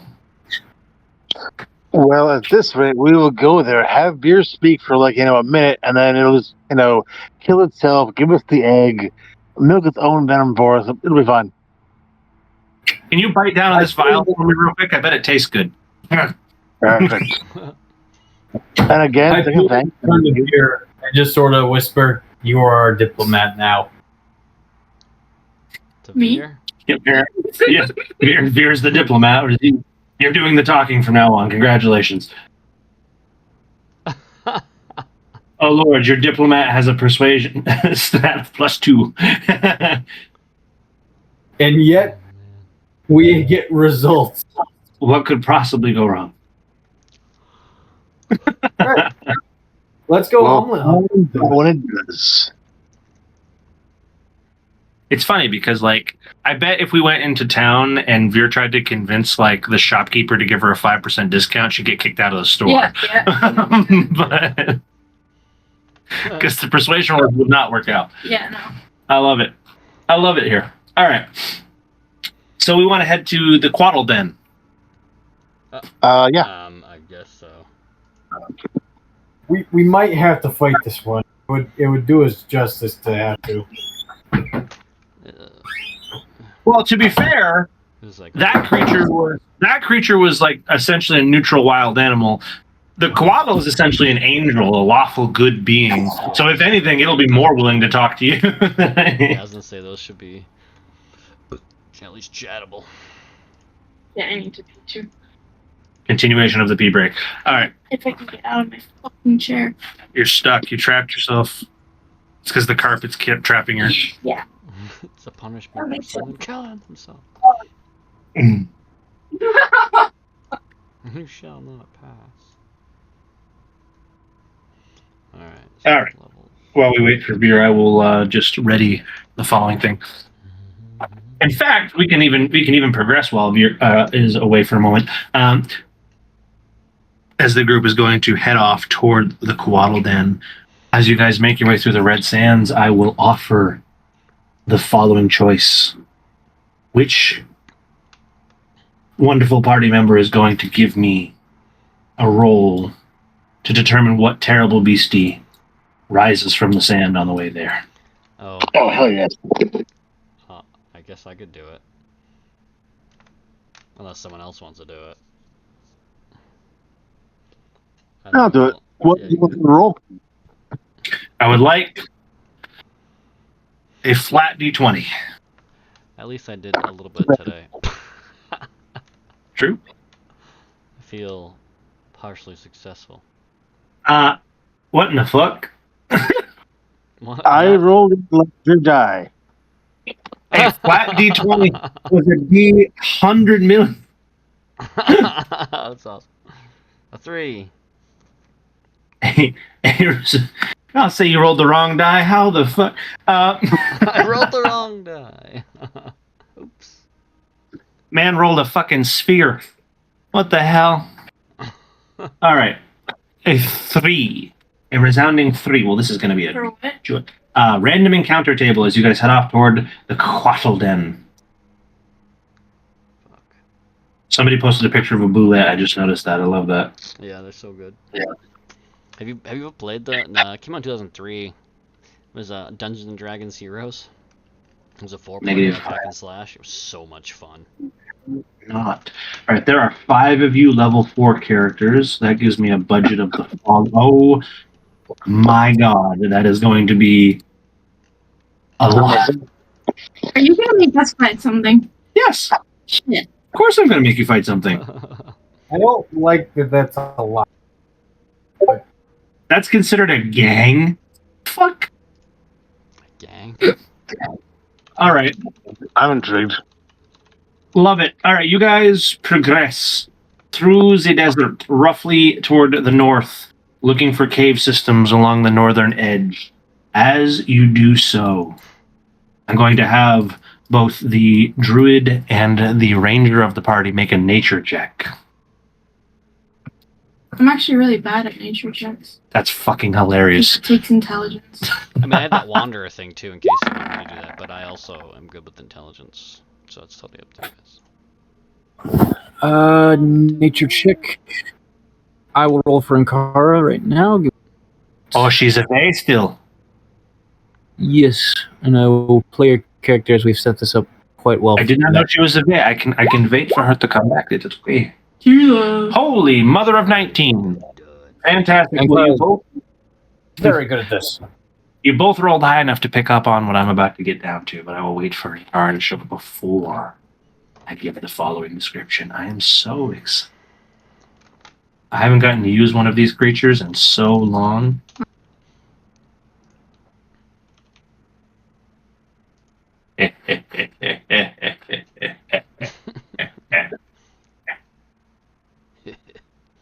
Thank you.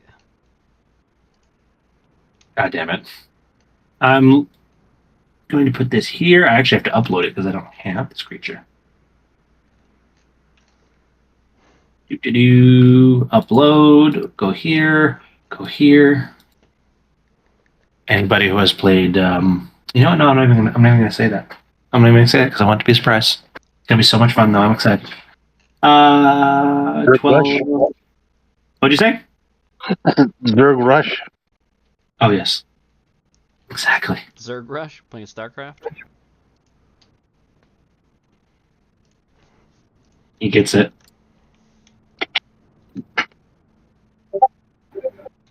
Where is... Oh, we got messages coming through. What is this? Oh, this is your Dungeons and Dragons Heroes game. Yeah, it's pretty fun. It's pretty damn fun. It's obviously old school on the original Xbox, but it was so good. That is very old. That's an old game. No, it's all paper. Like, even envelopes and stuff, like, I always go back to this pen because it's the only one that ends up working. You're Fair enough. Fucking crazy. They're like... was it 3.5 it seems to be? I don't know if they're in 5... 5... Should I be scared? What'd you say? Should I be scared? Yes. Always. 1,000 pounds. Holy shit. Always be afraid. I am pure evil. I hear the return of our missing party member. I did? You did. Yay! With that said, with our missing party member returned, Inkara and Veer are going to collectively kind of halt the group for a moment. As the two of you pick up on the fact that whirling in front of you, as is standard out here, a series of small dust devils. You know, the little mini tornadoes that form and kick up dust in them, right? Disturbingly, and what causes the pause about Veer and Inkara, these particular little spurts of dust don't seem to be dying down. At all. Askew.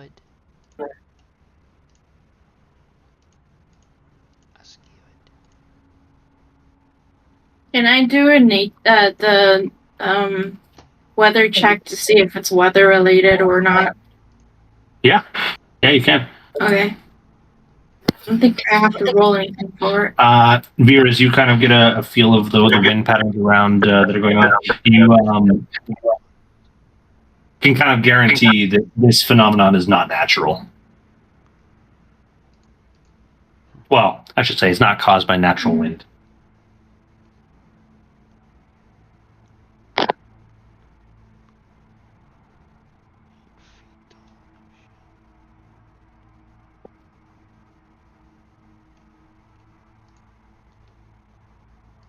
I'm going to do the following. Let's see here. Who would like to investigate? Who would like to roll an investigation check for me? I would. Hyperion's going to do it. Let's see it. Turns out it's actually a wisdom check. No, Who knew? investigation is intelligence. Investigation is yeah, intelligence. what did I- Perception is wisdom. I've been getting Oh. that confused for a long time too. Oh, it's insight that I got. Oh, it's insight investigation. I mix up Yeah. all the time. The 2 I words. Yeah. Fantastic. I'm lovely at my job. 18. Hyperion. As it becomes clear that Ankara and especially Vera are quite uncomfortable with these swirls of dust, you look a bit closer at the one in front of you. And as you stare very closely at it, you start to make out a shape in the dust. And you start to get these features kind of forming in the sand in front of you, and you're like, wait, what?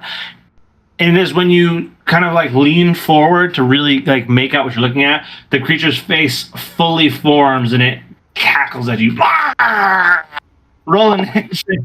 Roll initiative. What the As fuck? all of the other Oh! sand Oh my god! Oh coalesce no! into these creatures. Wow. My brother in Christ, it should not be possible to have a -1 to your initiative. What the fuck? Wait, what? When your the dex fuck? is low, Did you roll a net? Oh, because his dex Wait, is wait, lower. Is this dex a -1? Is that what's going on? I believe so. Yeah. Yeah. He's It- got, it- what, okay, 9 hold on. dex or something? My brother in Christ.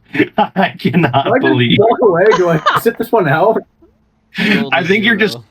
you're so slow to react. It's like you're not even part of the fight. I just drop my sword and say "fuck this shit" and just walk off screen. Watch you watch literally everybody else go, and you're like, wait, we're fighting.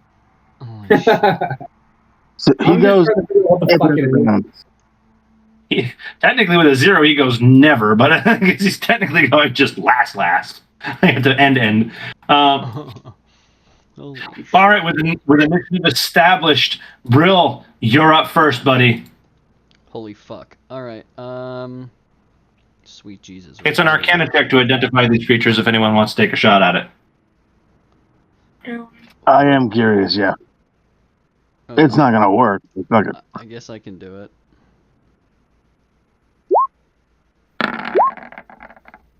Oh, well, there you go. I just wasted my attack for a Let's see who fucking does it. Arcana check. Well, Torrin, I'm glad you rolled that now and not when you immediately try to attack. Me too.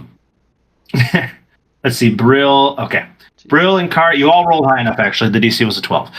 So, all 3 of you, especially Brill, immediately recognizes these like, fuck.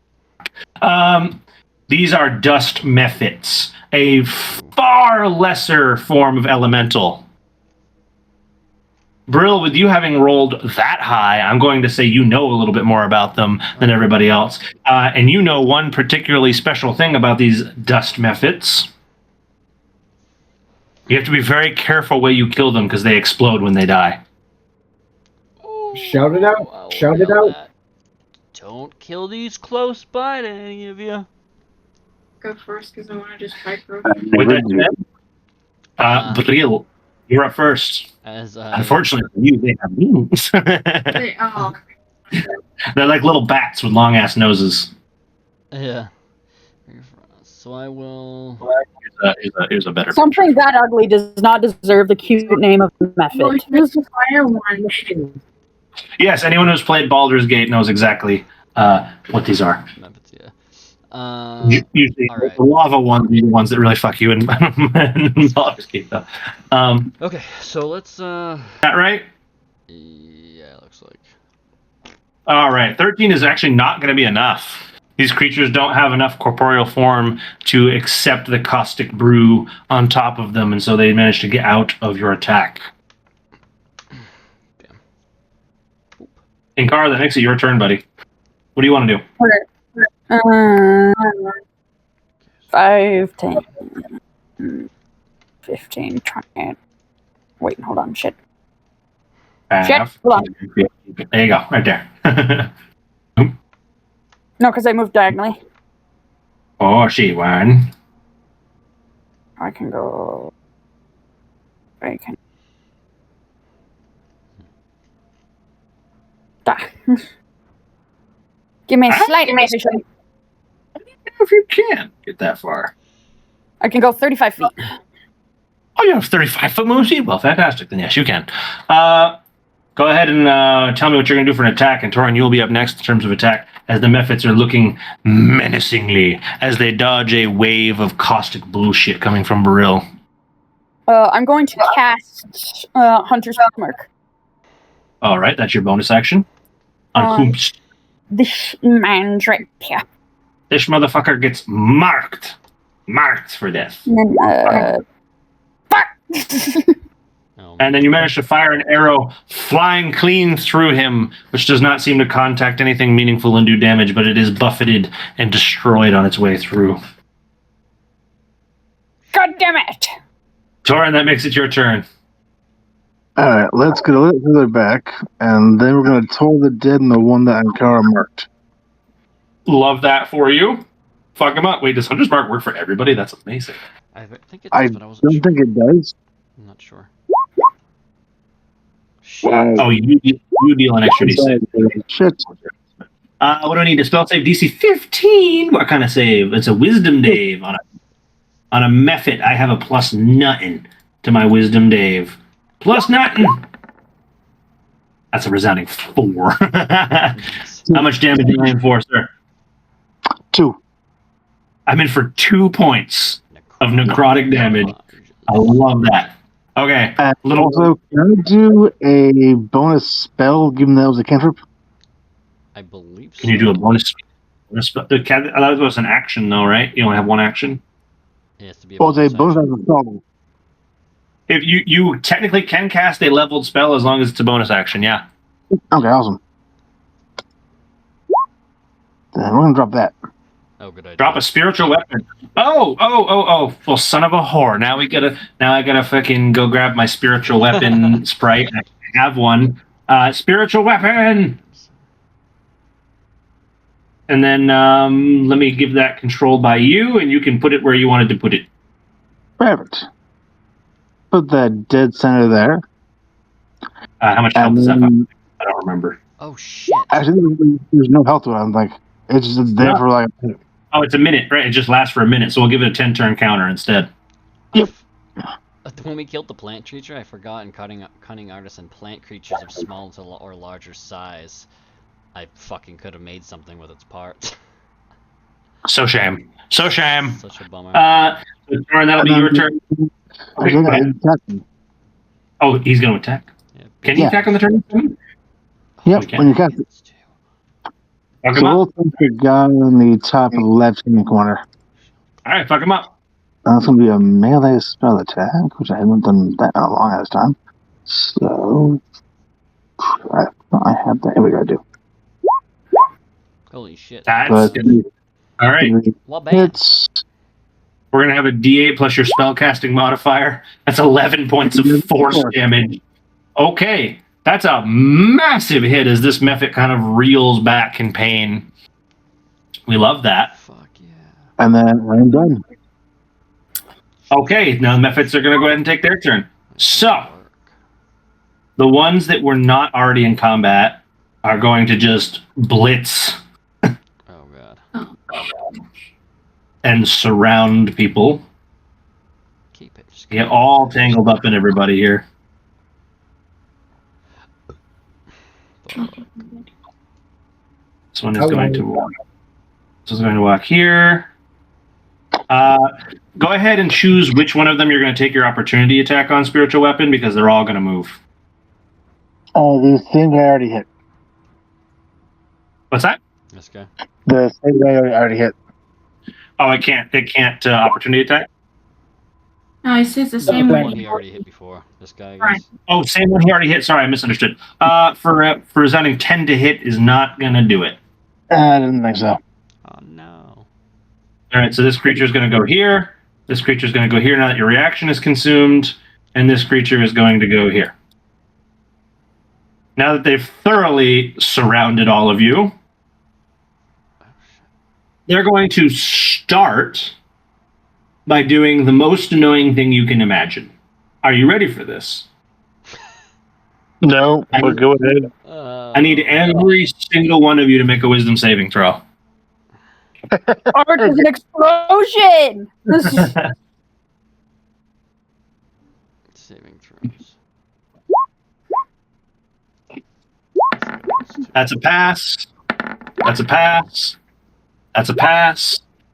That's a pass. That's a pass. All right, we got full passes. No effect garnered for the wisdom saving throws. Look, Iris, I need one from you too. Sorry. Come on, dragon. Do it. All right, passes around the board. Nobody is affected by the mass sleep spell that they all push out. Oh, I'm immune to sleep spells anyway. Well, you're immune to sleep spells then. You didn't need to fucking roll then. It didn't matter. You passed no matter what. I guess I should have specified what they were doing ahead of time. That's my bad. All right. So that's what 6 of them do. The last remaining creature, which is just oh so much joy, the one that's going to die next turn anyway, is going to do the following thing. It is going to output... yeah, something like that. I guess that's not the one that's going to die anyway, but... It's going to output a 15-foot cone, which is only enough to hit Nkara and Baril. I need both of you to make a dexterity saving throw. Oh, shit. Okay. That doesn't exist. That's a pass. But here we go. Actually, I got a +2. That is also a pass. Holy You manage to shield your eyes from the gust of sand that seeks to blind you, making it Veer's turn. Does my spore form count as an action or a bonus action? Going spore form counts as an action. Spore form, yeah, it's an action and a wild shape. And a wild shape charge, yeah. Mm, I know, it's a bummer. I've just been so used to just shillelagh and... However, once you go spore form, you can do your spore attack as a bonus action. Yep. And it's more damage, don't forget. And all your melees are how do I turn the measuring thing off? more necrotic. Click off of that tool. Oh, okay. I'm gonna move to there. All right, I'm going to take an attack of opportunity on you real quick. Oh shit! Don't forget to add your temp hit points too with that. Little If you've activated spore form, yeah, you'll have some temporary Yeah, I points. was gonna do ice knife, but Oh, okay, that's fine. Then you won't have any temporary points. He missed you anyway, so it doesn't matter. Yeah. So I'm gonna do ice knife on this one. On that boy? Okay. Roll to hit it for me. What do I roll? What do you mean, what do you roll? You don't know your rolls? Well, it's a 1d10 piercing. If it hits. If it hits, I don't know what I need to roll for it to hit. Let me see your thing. Part of your Pop wisdom open your roll. spell. Your spell. Yeah. All the way to the top for me. All the way to the top. All the way up to the top. Wisdom. Your spell save +6 is your attack modifier. So a d20 +6 is your chance to hit. Okay. And what do I need to hit? 14? But Or that's you need to roll a d20 +6. You don't get to know what the number is. I'll tell you if it hits. And then he needs to make a dex save for the other half of Ice Knife. Yeah. Yeah, the AoE. My dex hit or save- not is so good. All right, +2. All right, your main hit's going to miss, and he's going to dodge the other half of it. So that was just fuck all. So your Ice Knife did fuck all. You know you didn't need to do dexterity saving throw for the second part, right? Yeah, honey, that's what that roll I was. think you do, yeah. I think yeah. Yeah, I rolled an 18 on the dex save. Jesus. So you roll for the piercing damage, I roll to dodge the explosion. Right. Because the explosion happens anywhere. You could, like, cast it here and just hit everybody if they're in, like, a circle. It's so good. Veer has now completed her turn. Hyperion, you watch everybody else take their turn, and you're like, wait, we're fighting? And you're now surrounded by methods. What would you like to do, sir? It also occurs to me that Lokiris was supposed to take his turn alongside Nkara, which did not happen. So I suppose you should have him take some action after Hyperion. So Hyperion will be relatively dazed, but manage to draw his flaming sword and roll past the creature to his left, surround it with Lakyrus. And as he's rolling, he's wild with said blade towards them. Your mic's lagging pretty hard, so I didn't really understand most of that. But seeing where you just moved, I'm taking an opportunity attack on you. Fuck! For 21, which is going to hit. So on your way walking around this creature, he just tags you for 4 slashing damage. Nice. It's 4. These like claws just. All right, now what are you gonna do? Well, I had a whole thing. Now that's out the way. Why? Bring my fucking sword down on this thing's head. Oh, why does it allow me- 21 is enough to hit, so I'm gonna say you do in fact manage to do that. I hope you pop it like a zit. That would be so funny. Looks like Lakyrus' bite is gonna miss. Okay, so 8 plus 4. Yep. Damn, look at that. Oh boy. So, Thanks, Mr. Hyperion, you discover something very fun as you deal fire damage to this creature. Particulates, this creature, ignite in violent fashion, and he pops with a violent explosion, requiring a dexterity saving throw from both you and Lakyrus. I'm a melee, but what else am I supposed to attack it with? Fantastic. So that's a fail. And how about Lakyrus? You both managed to fail your dexterity saving throws. So you both take 5 bludgeoning damage from the explosion of this creature.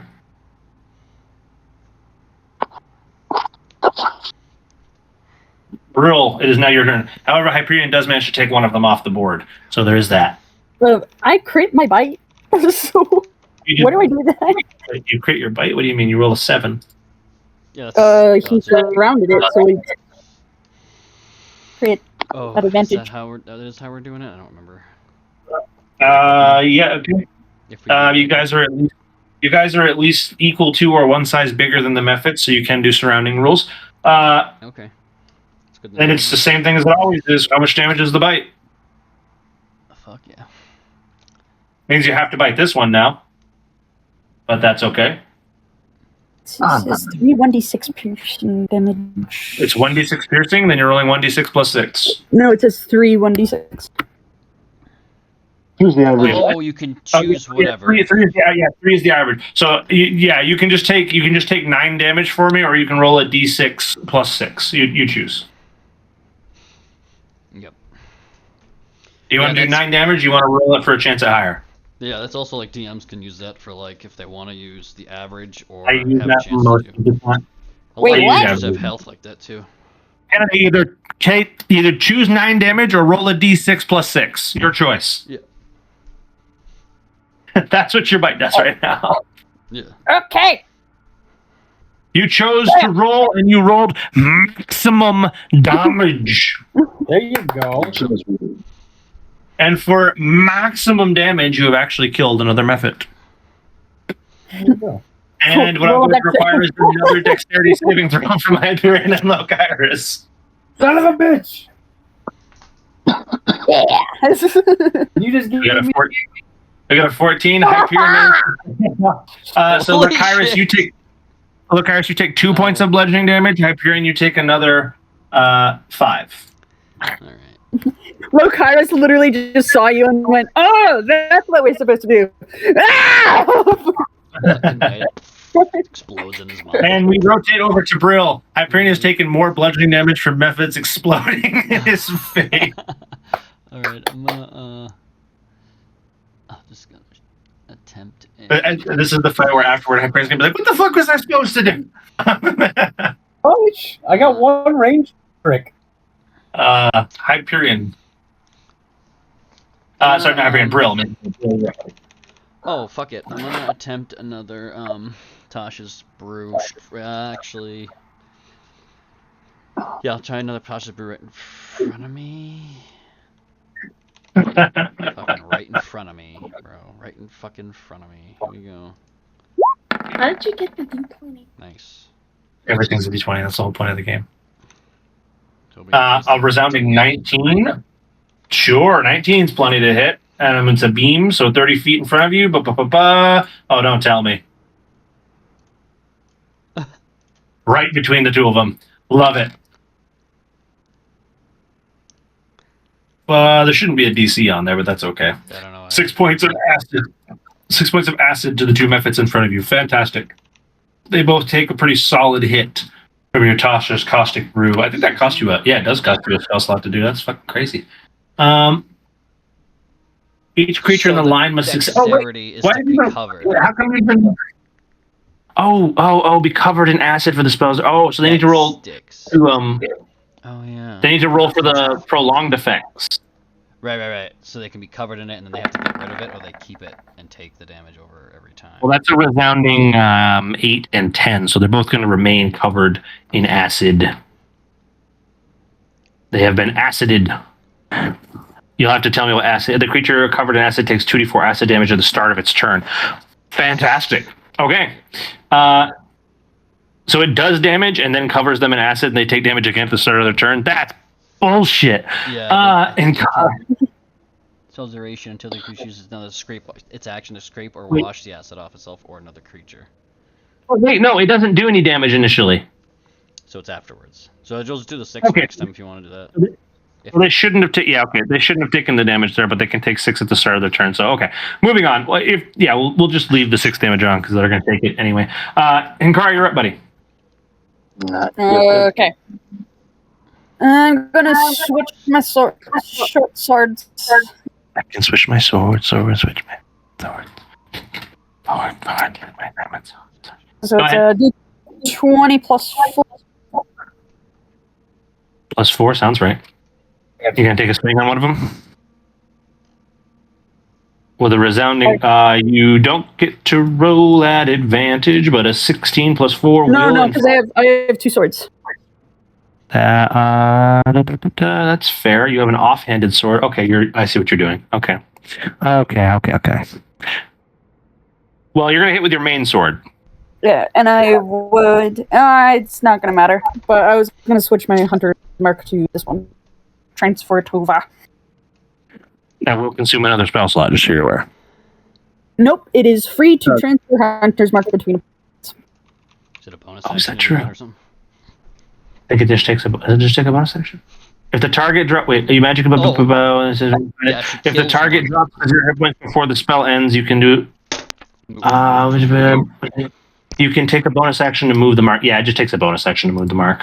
Fantastic. So that's a resounding 20 to hit. Which one do you hit? Give me some damage. Pop another zit.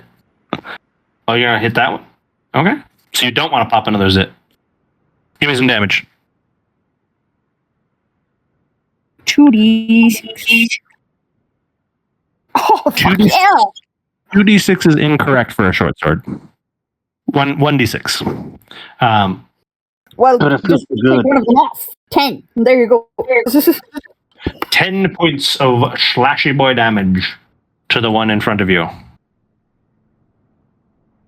That's a resounding amount of damage for a poor little mephit. Ouchie. Torin, would you like to pop a zit? Who are you going to pop? Let's toll the dead, the one that Ankar just hit. Love that. I gotta make a wisdom Dave. Yes, please. DC 15. Wisdom Dave, a plus nut in trying to hit a 15. I got a 19. I managed to resist your Toll of the Dead. Well, A, fuck you, and B, then I bring in the sword. Bring in the sword. The sword has, 9 turns left now? Yep. I'll reduce that to 9. Boop. I'm not sure how it would work trying to flank. I don't think the sword is going to offer flanking. That's unfortunate. All right, Because in it's that not, case, big enough. let's roll really well. Show me a nat 20. Show it. Unfortunately, an 11 is also going to whiff. Swing and a miss. In that case, that is all from me. Love that. Okay. So, the following things are going to happen. I'm going to try and get my paralyzing breath back. I do not manage to do that. I'm then going to bum rush Veer with the remaining thing. And this one is going to go ahead and fly up to Hyperion, seeing that he is already damaged. And then we're going to roll 1, 2, 3, 4, 5 d20s with a +4, one for each critter, who are all going to attempt to take a slash out of each of you. Whackety whack whack. That's a miss. That one's going to hit. So, Inkara, taking average damage, you take 4 points of slashing damage. Brill, yours goes ahead and takes a whiff on you. That one's going to go ahead and take a 14. So, Veer, you're going to take 4 slashing damage. And the one hits Hyperion's armor. All of them lashing out with their nasty little claws. Which man 22, right? Yeah. Yeah. Speaking of which, Veer, as you just get gnashed at, it is now your turn. Papa Zit. Do it. Do it. Pop him. I'm gonna take my short sword out. Yosh. And I'm gonna use Firebolt. Oh. Okay. You roll a d20 +5 for me? Yeah. You have that halo of spores you could spit at him too. As a bonus action as well, yes. It's a reaction. Let's see what you got. Oh shit! Fuck yeah. Oh, it consumes a reaction. Well, it doesn't really matter. You don't even need to roll because it's already weak to fire damage, and that's already 10 damage, so it's already fucked. To roll it, right? You can roll if you want to, though. You can roll a d10 +10 for me. It'd be so much fun. Watch it be a 1 + 10. It would still be overkill. Yeah. Feel the pain we have had. Well, fun fact, Veer, as you pop the zit in front of you with a resounding firebolt, and are you keeping track of the charges on your sword? Yeah. Fantastic. Can you make me a dexterity saving throw?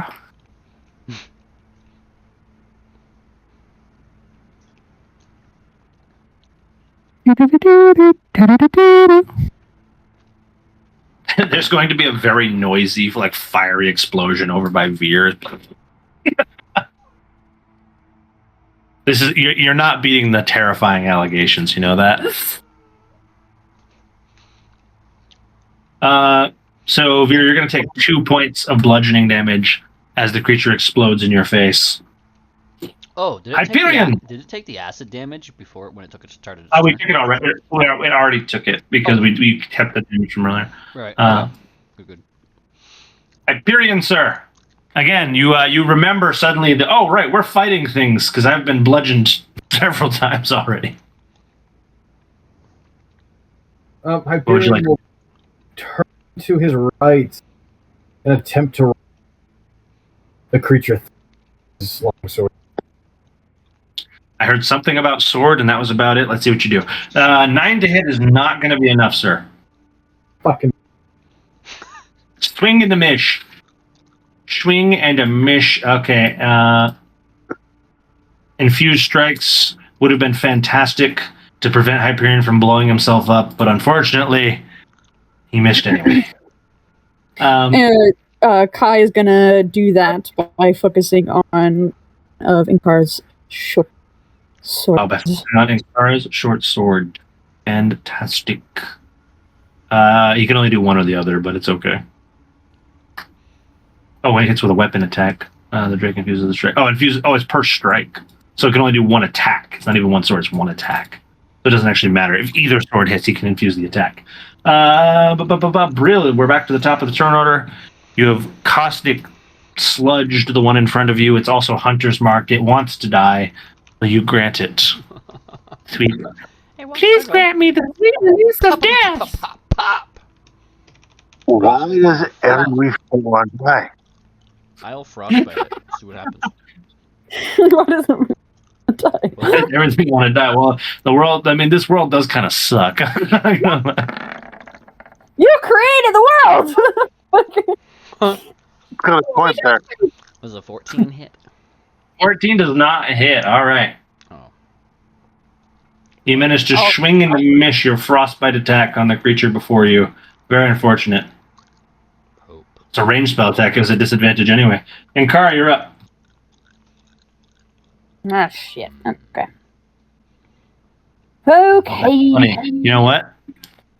We already played it, and I'm not going to rob you of that now. But technically, your attack should have been a disadvantage. Why? Because it's a ranged spell attack. You rolled within melee. Well, I was gonna go ranged, and you assumed that I went to the one in front of me. And I just kind of like. We're gonna move on. We're gonna move on because it was a fantastic crit. That was a good moment for everybody, and it was just a fucking method. It's not the end of the world. I thought that for was future ranged reference. regular attacks like bows. Spells count too like that? Technically, any ranged attack rolled within, because there's a whole feat that takes away that problem for spells. It's called Warcaster, I think. So both of your short swords take a resounding swing and a miss, Ankara. Yeah, Warcaster likes to use spells for attack of opportunities too, I think. Yeah, I can't remember. That might not be the right feat, but I know there is a feat that takes away the deficit of ranged attacks in ranged spells, rather, in melee. Speaking of spells, Torin, which zit are you going to try to pop? Same as last time. This time, please do not make your saving throw. This one right here. Okay, we're gonna pop the one that hurts Ankara. I love that. So totally good. I rolled a 9. Oh, it's sharpshooter. Then take 9 damage. I take 9 Okay. Ankara, make a dexterity saving throw. God damn That sharpshooter one. That's the That is sharpshooter. Is that right? Okay. Yeah. Ability score increase, range attacks, ignore half cover and 3/4. All right, Ankara, you failed the save, so you're going to take 5 points of bludgeoning damage. And here's the fun thing I was forgetting to do earlier. The other one made a save, but it didn't have enough health left anyway, so it explodes as well. Make another dexterity saving throw. In chain, that's nasty. Yeah, sharpshooter seems to be the one with just regular. That one you succeed, you take 2 points of bludgeoning damage. As you hear this little ding-a-ling bell from across the battlefield just in your face. This menacing look over at Torn like, why? And now it is time for the Mephits. Nope, it is time for the sword to attack us on its own. Oh, please blow one up in fucking Brill's face as well. This is so funny. I love Mephits so much. That's not enough to hit. Damn it. Now I'm done. Yeah, the chain failure is why when people see hordes of Mephits, they're like, son of a...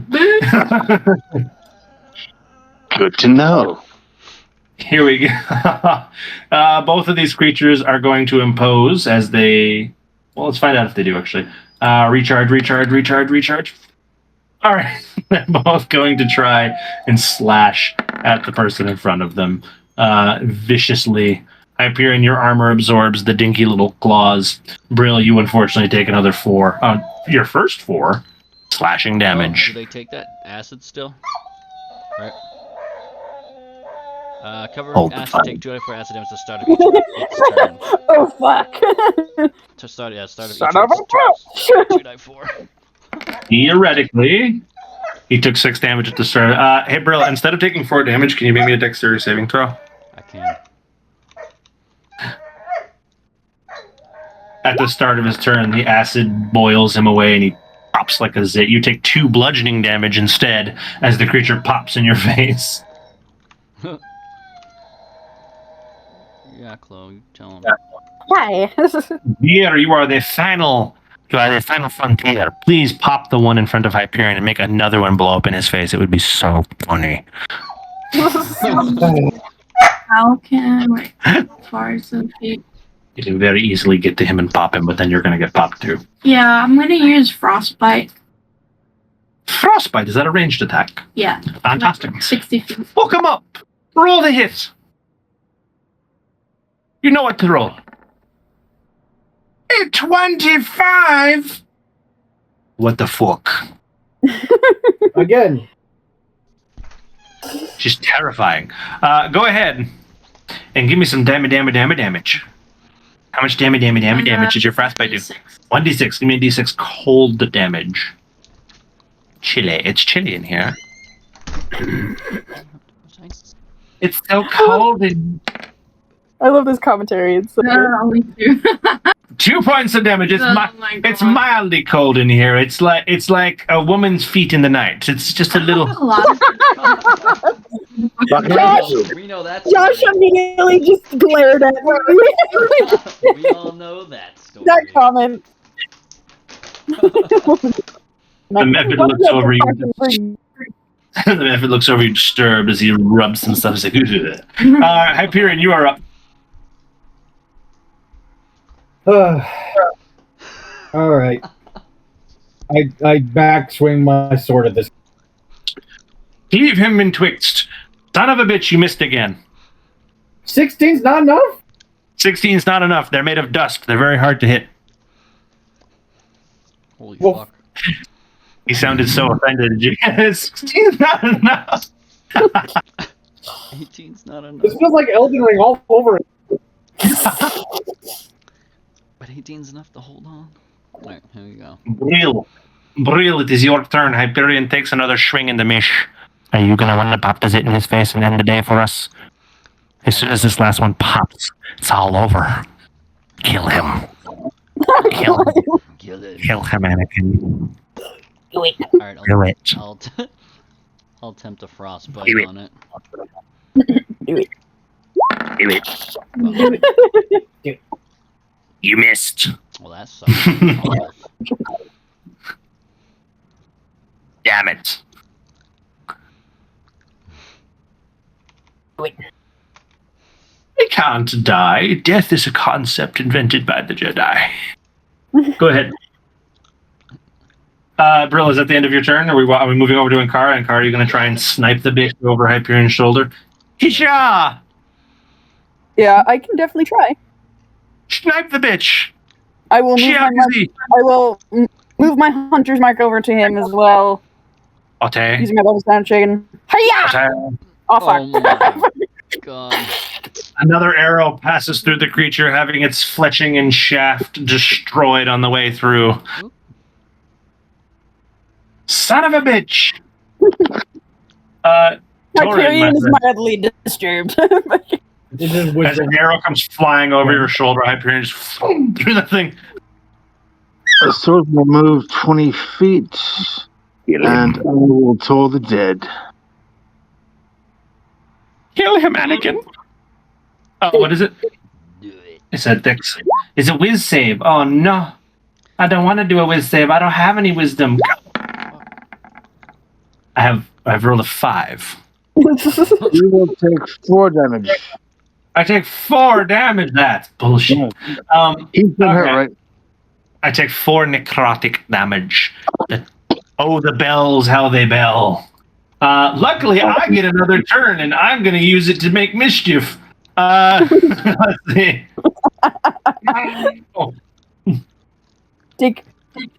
I wanted to blow pocket sand in Hyperion's face before I died. No.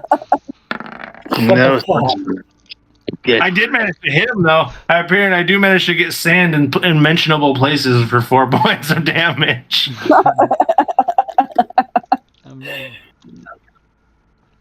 As a last act of defiance, Hyperion's loincloth is filled with sand. My Grundle! No. Veer, I'm gonna frostbite it again. We're being attacked. Frostbite.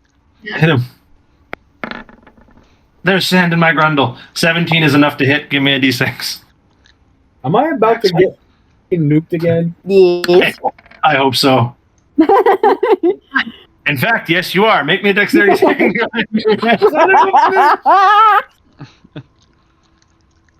Yeah. After this fight, you guys look over at Hyperion and you're like, hey, we're okay. And he's just fucking sandblasted from head to toe. Like, his armor is the shiniest it's ever been because he's just been fucking nuked so many times. Blood demon. Hunter, You take a resounding 2 points of bludgeoning damage. This has been a good As every crevice of Hyperion's armor is now stuffed with sand. We are out of combat.